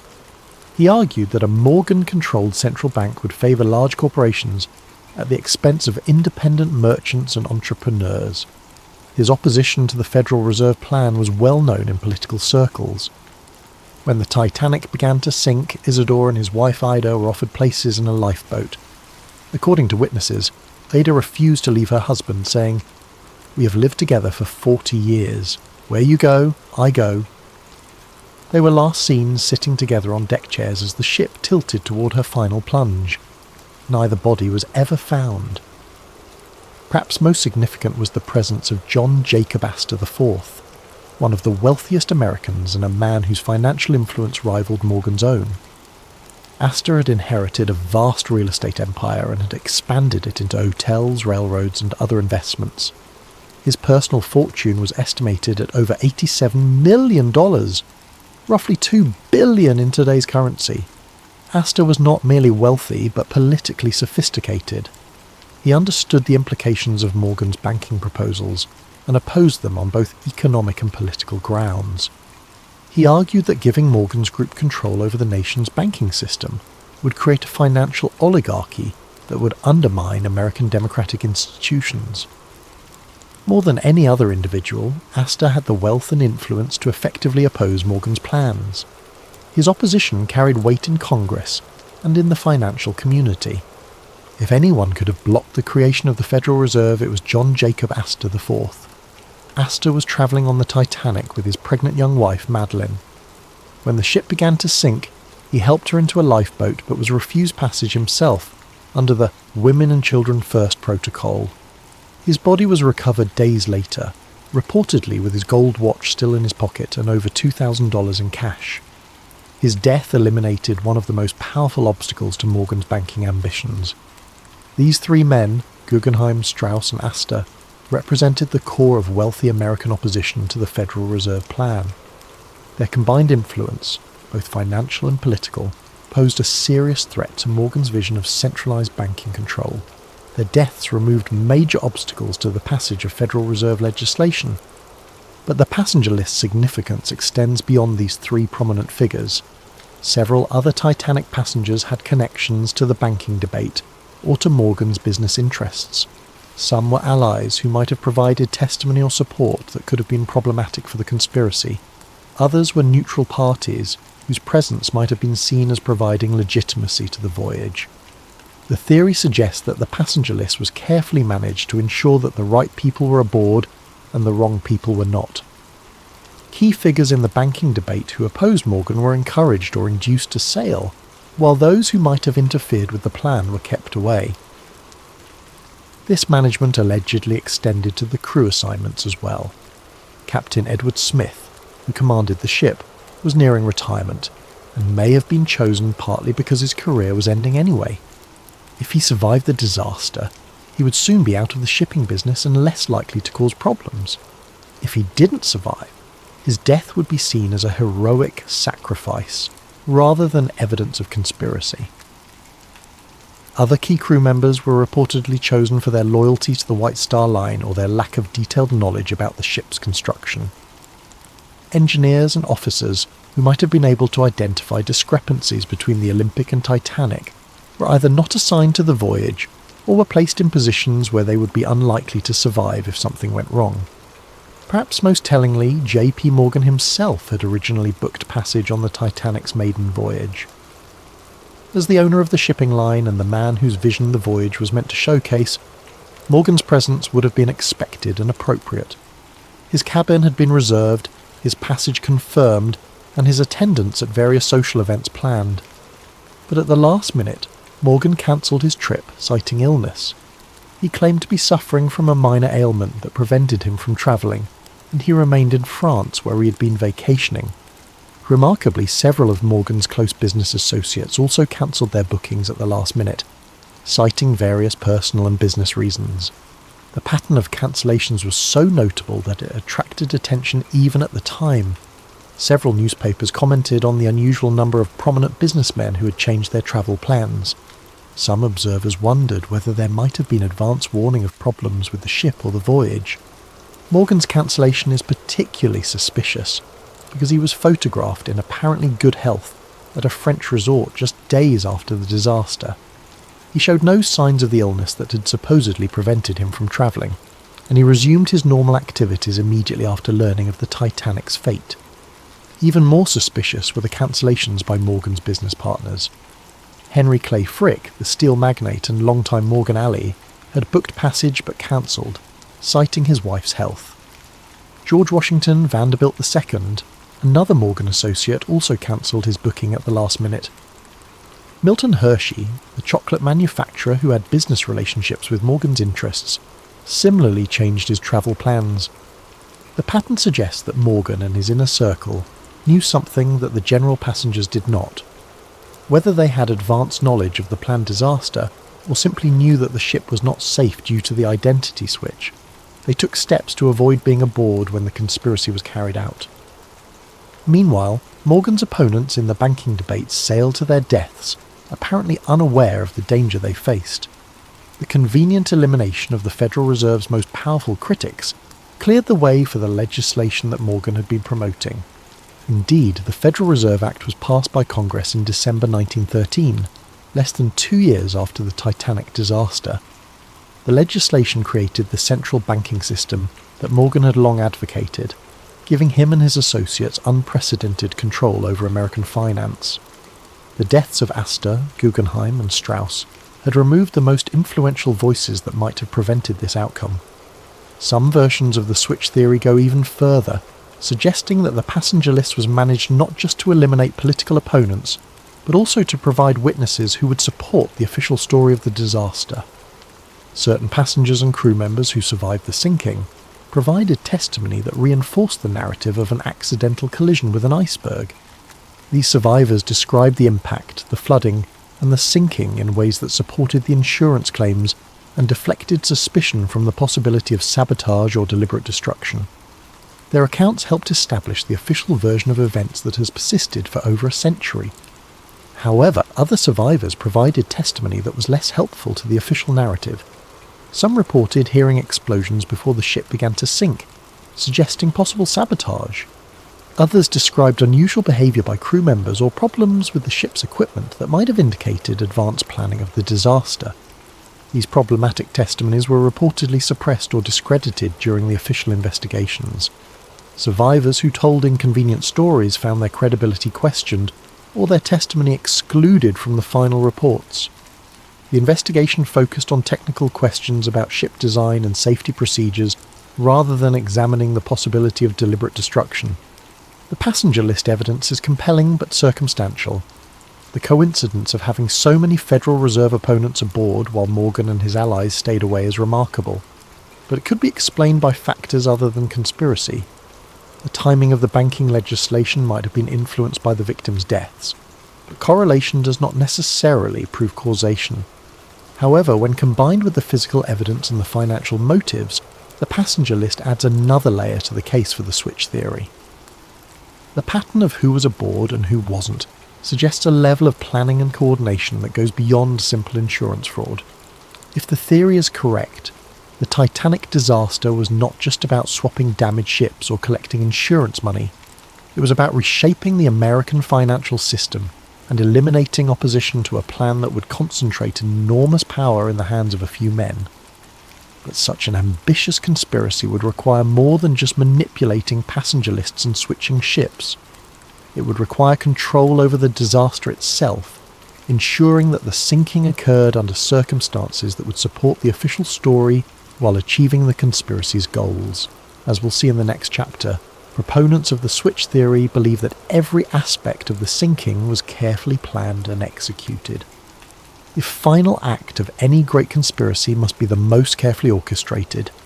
If the switch theory is correct, then the night of April 14th to 15th, 1912 represented not a tragic accident, but the culmination of months of planning designed to create the appearance of disaster while achieving very specific goals. Every detail of how the ship encountered the iceberg, how she sank, and how the rescue efforts unfolded would need to serve the larger purpose of the conspiracy. To understand how the sinking might have been deliberately orchestrated, we must first examine the unusual circumstances that made the disaster possible. The night of April 14th was characterised by conditions that maritime experts describe as extraordinarily rare and dangerous. The sea was unusually calm, so still that there were no waves breaking against icebergs to make them visible from a distance. The night was moonless, creating darkness so complete that lookouts had virtually no natural illumination to aid their watch. Most unusually, the atmosphere was clear and cold, creating temperature inversion conditions that could cause unusual optical effects, making distant objects appear closer or farther than they actually were. These conditions, while natural, were so unusual that many experienced sailors reported they had never encountered anything like them. Captain Smith himself, with 4 decades of experience on the North Atlantic, had never commanded a ship through such treacherous natural circumstances. But according to the switch theory, these conditions were not just unfortunate coincidences. They were anticipated and exploited by conspirators who had carefully planned the ship's route and timing to take advantage of known dangerous conditions. The theory suggests that the ship's course was deliberately set to take her through areas where icebergs were known to be present. Radio warnings about ice had been received throughout the day, but many of these warnings were reportedly not passed to the bridge crew, or were ignored by officers who should have taken precautionary measures. The ship Californian, which belonged to the same parent company as the Titanic, had stopped for the night in the ice field, her captain declaring conditions too dangerous for navigation. Yet the Titanic continued at nearly full speed through the same waters, despite multiple warnings about the presence of ice. Switch theory proponents argue that this dangerous navigation was not the result of overconfidence or poor judgment, but rather deliberate policy designed to ensure that an accident would occur. The ship needed to encounter an iceberg in order to provide a plausible explanation for her sinking, and her officers were instructed to maintain course and speed despite the obvious dangers. The collision itself occurred under circumstances that some witnesses found suspicious. Frederick Fleet, the lookout who first spotted the iceberg, reported that the berg appeared suddenly out of the darkness, giving him only seconds to sound the alarm. However, other witnesses reported seeing the iceberg minutes before the collision, suggesting that it should have been visible to trained lookouts much earlier. Some survivors reported that the ship seemed to turn toward the iceberg, rather than away from it in the final moments before impact. While this could be explained by the physics of large ship manoeuvring, it raises questions about whether the collision was truly accidental or was deliberately engineered to ensure maximum damage. More suspicious were reports of explosions aboard the ship shortly after the collision. Multiple witnesses, including passengers and crew members, reported hearing loud bangs and feeling vibrations that seemed separate from the impact with the iceberg. These explosions were officially attributed to boilers bursting as cold water flooded the engine rooms, but some witnesses believed they occurred too soon after the collision to be explained by flooding alone. The switch theory suggests that these explosions may have been caused by deliberately placed charges designed to ensure that the ship would sink quickly and completely. If the collision with the iceberg was not sufficient to guarantee the ship's destruction, additional sabotage might have been necessary to achieve the conspiracy's goals. The pattern of flooding also struck some observers as unusual. While the official investigation concluded that the iceberg had opened 5 compartments to the sea, causing fatal flooding, some witnesses reported that water seemed to be entering the ship from multiple locations, not just the area of the supposed iceberg damage. Crew members working in areas far from the collision reported rapid flooding that seemed inconsistent with damage caused by scraping along an iceberg. Some suggested that the ship's hull might have been weakened in advance, either through the supposed identity switch or through deliberate sabotage, making her more vulnerable to catastrophic damage. The behaviour of some crew members during the disaster also raised questions. While many officers and crew performed heroically, trying to save as many passengers as possible, others seemed strangely unprepared for the emergency or reluctant to take action that might have saved more lives. The ship's wireless operators continued sending routine commercial messages even after the collision, delaying distress calls that might have brought rescue ships more quickly. Some officers seemed confused about the severity of the damage or uncertain about proper emergency procedures, suggesting that they might not have been fully briefed on the ship's actual condition or capabilities. Most suspiciously, the ship's lifeboats were launched with far fewer passengers than their capacity allowed. While this was officially attributed to panic and poor training, some witnesses reported that crew members actively prevented passengers from entering boats that had space available. The switch theory suggests that this was not incompetence but deliberate policy designed to ensure that specific passengers would not survive. If the conspiracy's goal was to eliminate certain individuals while allowing others to live, controlling access to lifeboats would be an effective method of determining who lived and who died. The nearby ship Californian adds another layer of suspicion to the night's events. This vessel, owned by the same International Mercantile Marine Company that controlled the White Star Line, had stopped for the night approximately 20 miles from the Titanic's position. Her captain, Stanley Lord, claimed that conditions were too dangerous for navigation and that his ship would remain stationary until dawn. However, the Californian's crew reported seeing rockets and distress signals from the direction of the Titanic throughout the night. Despite these obvious signs of a ship in distress, Captain Lord chose not to investigate or offer assistance. He claimed that he believed the signals were routine communications or celebrations, not emergency distress calls.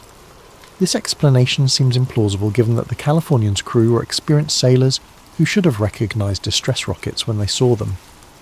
The switch theory suggests that the Californian was positioned deliberately to provide rescue services for the conspiracy's chosen survivors while maintaining plausible deniability about why she didn't help the others. According to this theory, the Californian was meant to arrive at the scene early enough to rescue specific passengers, but late enough to allow the ship to sink and eliminate the unwanted victims.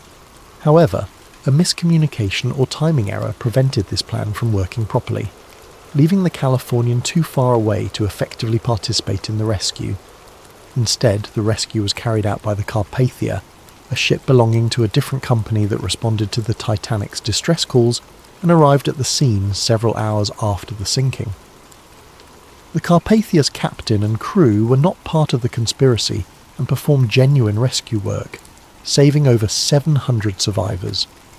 But the delay in rescue efforts, whether planned or accidental, ensured that the ship sank completely and that most of her passengers and crew died in the frigid waters.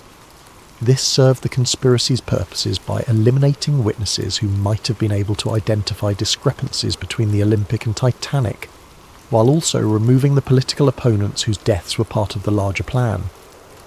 The sinking itself was remarkably complete and thorough. Unlike many shipwrecks, which settle on the ocean floor largely intact, the Titanic broke apart as she sank, scattering debris over a wide area and making subsequent examination of the wreck extremely difficult. This destruction could have been the result of natural forces acting on a ship not designed to sink at such an angle, but it also served to obscure evidence that might have revealed the ship's true identity. The complete loss of the ship meant that investigators had to rely on survivor testimony and limited physical evidence to reconstruct what had happened. Since many of the most knowledgeable witnesses had died in the disaster, and since the survivors had been through a traumatic experience that might have affected their memories, establishing definitive facts about the sinking proved difficult. This uncertainty served the conspiracy's purposes by preventing too close an examination of the evidence. Questions about the ship's identity, the cause of the sinking, or the behaviour of the crew could be deflected by pointing to the lack of conclusive evidence and the confusion inherent in any major disaster. The official investigations that followed the disaster focused primarily on technical questions about ship design and safety procedures. While these investigations identified important problems with lifeboat capacity, crew training and emergency procedures, they did not seriously examine the possibility that the sinking had been deliberately caused. The British Board of Trade Inquiry and the US Senate investigation both concluded that the disaster was the result of excessive speed in dangerous conditions, combined with design flaws that made the ship vulnerable to the type of damage caused by the iceberg collision. These findings supported the official narrative of an accidental tragedy, while deflecting attention from possible evidence of conspiracy. However, some evidence presented to these investigations was inconsistent with the official conclusions. Witnesses testified about explosions, unusual flooding patterns, and crew behaviour that suggested advanced knowledge of the disaster. This testimony was generally dismissed or explained away, but it remained part of the official record for those who knew where to look for it. The investigations also revealed suspicious gaps in the documentary evidence. Ship logs, construction records, and other documents that might have provided definitive information about the vessel's identity or condition were missing or had been destroyed. While this was officially attributed to the chaos of the disaster, it prevented investigators from definitively establishing key facts about the ship and her voyage. Perhaps most tellingly, the investigations made no serious attempt to examine the financial aspects of the disaster. The insurance arrangements, the ownership structure of the shipping companies, and the business relationships between key figures were not considered relevant to understanding why the ship sank. This focus on technical rather than financial questions served the conspiracy's purposes by avoiding examination of the motives that might have driven such an elaborate deception. The investigations treated the disaster as a tragic accident rather than a possible crime, and their conclusions reinforced the official narrative that has persisted for over a century. But if the switch theory is correct, the sinking of the Titanic was not just a crime, but a nearly perfect crime. The destruction of evidence, the elimination of witnesses, and the misdirection of official investigations created a cover-up so complete that the truth has remained hidden for more than 100 years. As we'll see in the next chapter, maintaining this cover-up required ongoing efforts by powerful interests to suppress evidence, discredit investigators, and control the historical narrative of the disaster. In the aftermath of any major conspiracy, the cover-up often proves more challenging than the original crime. Evidence must be suppressed, witnesses must be silenced or discredited, and investigators must be misdirected away from uncomfortable truths. If the switch theory is correct, the years following the Titanic disaster saw one of the most comprehensive and successful cover-ups in modern history. The cover-up began almost immediately after news of the disaster reached shore. Within hours of the Carpathia's arrival in New York with the Titanic survivors, powerful interests were already working to control the narrative of what had happened and to prevent inconvenient questions from being asked. J.P. Morgan's representatives were among the first to arrive at the dock, not to provide comfort to survivors, but to begin the process of managing information. Survivors were reportedly approached by company officials and lawyers who offered assistance with travel arrangements, medical care and financial support. However, this assistance came with subtle but clear expectations about what survivors should and should not say about their experiences. Some survivors later reported being advised to focus their testimony on the heroism of the crew and the tragedy of insufficient lifeboats, while avoiding speculation about the cause of the disaster or unusual circumstances they might have observed. Those who had noticed discrepancies between the ship they boarded and the ship they expected to board were encouraged to attribute these differences to their own confusion or lack of technical knowledge. More direct pressure was reportedly applied to survivors whose testimony might have been particularly damaging to the official narrative. Crew members who had worked on both the Olympic and Titanic and might have been able to identify which ship actually sank were offered generous severance packages and assistance finding new employment, with the understanding that their maritime careers would be over if they spoke publicly about their experiences. The most dangerous witnesses were those who had observed the supposed identity switch taking place in the Belfast shipyard. These workers faced more serious consequences if they chose to speak out. Some reported being visited by company representatives who made it clear that their employment, their safety, and the welfare of their families depended on their discretion.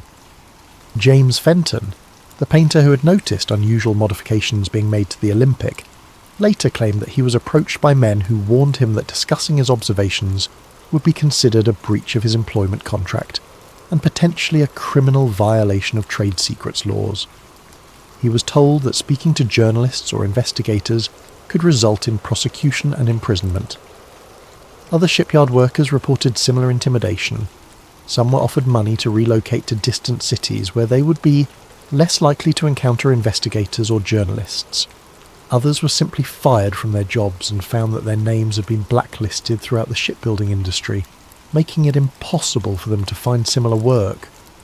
The most comprehensive aspect of the cover-up involved the systematic destruction or alteration of documentary evidence. Harland and Wolff Shipyard records that might have revealed the true extent of work done on both ships were reportedly destroyed in a series of accidental fires and floods that occurred in the months following the disaster.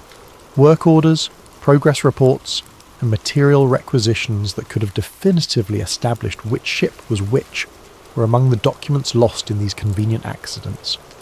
The missing records covered precisely the time period when the alleged identity switch would have taken place, eliminating the most direct evidence of the conspiracy. More subtly, surviving documents were reportedly altered to remove inconvenient details or to create confusion about the timeline of work done on both ships.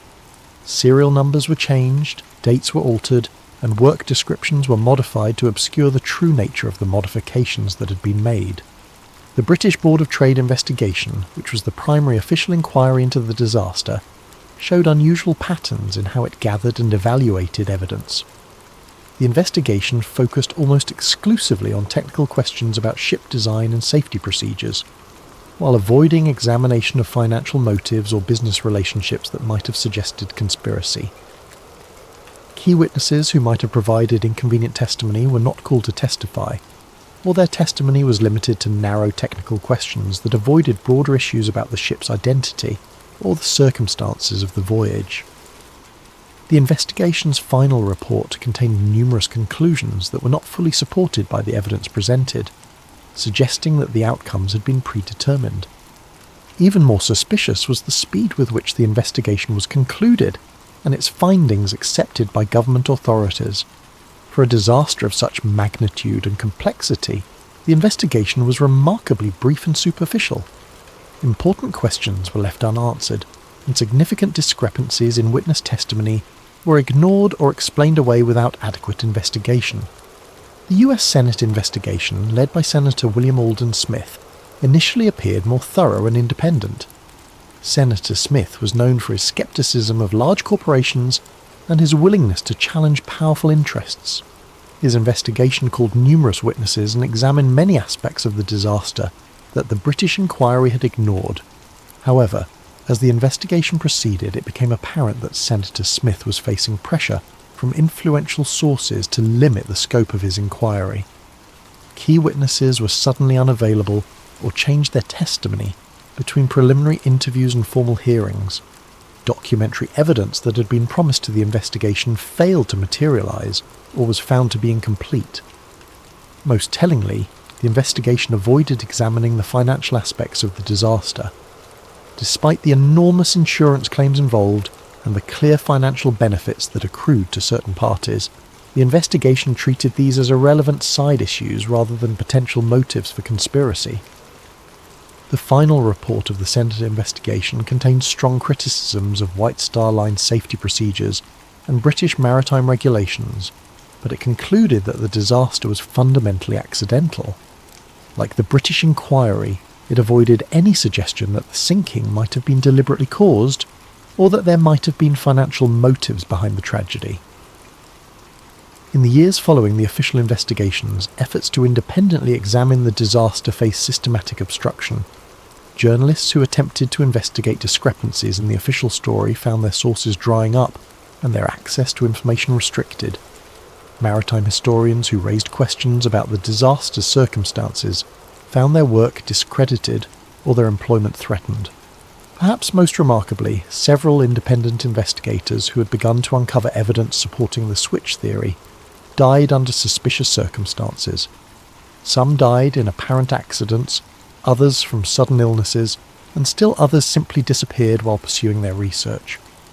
Robert Hitchens, the shipyard worker who had observed unusual activity around the ship's nameplates, died in a fall from scaffolding while working on another project less than a year after the disaster. The accident occurred despite Hitchens' reputation as an experienced and safety-conscious worker who had never before been injured on the job. John Halpern, the ship fitter who had worked on swapping components between the Olympic and Titanic, died of a sudden heart attack despite being relatively young and having no history of heart problems. His death occurred just days before he was scheduled to be interviewed by an American journalist who was investigating discrepancies in the official story. Several other shipyard workers who had knowledge of the construction process died in various accidents or from sudden illnesses in the years immediately following the disaster. While these deaths could be coincidental, the pattern suggests a systematic effort to eliminate witnesses who might have provided inconvenient testimony. The cover-up also extended to controlling the physical evidence from the disaster. When bodies were recovered from the ocean, they were processed through facilities controlled by White Star Line representatives. Personal effects were catalogued and returned to families, but items that might have provided clues about the ship's true identity were reportedly lost or misdirected. More significantly, efforts were made to prevent independent examination of the wreck site. In the early decades after the disaster, technology did not exist to reach the wreck on the ocean floor, but White Star Line and its successors took steps to ensure that when such technology became available, access to the wreck would be controlled. Legal claims were filed asserting ownership rights over the wreck and its contents. These claims were designed to prevent independent researchers from examining the evidence without permission from the companies that had controlled the ships. By controlling access to the wreck, these interests could ensure that any examination would be conducted under their supervision and that inconvenient findings could be suppressed. The most sophisticated aspect of the cover-up involved shaping the cultural memory of the disaster. Rather than simply suppressing evidence, the conspiracy's beneficiaries actively promoted a specific narrative about the Titanic that emphasized heroism, tragedy, and the lessons learned about maritime safety. Books, articles, and eventually films about the disaster focused on human interest stories, rather than technical questions about the ship's identity or the circumstances of the sinking. The narrative of the brave band playing hymns as the ship sank, of the noble sacrifice of men who gave their lives so that women and children could survive, and of the hubris of calling any ship unsinkable, became the dominant cultural memory of the disaster.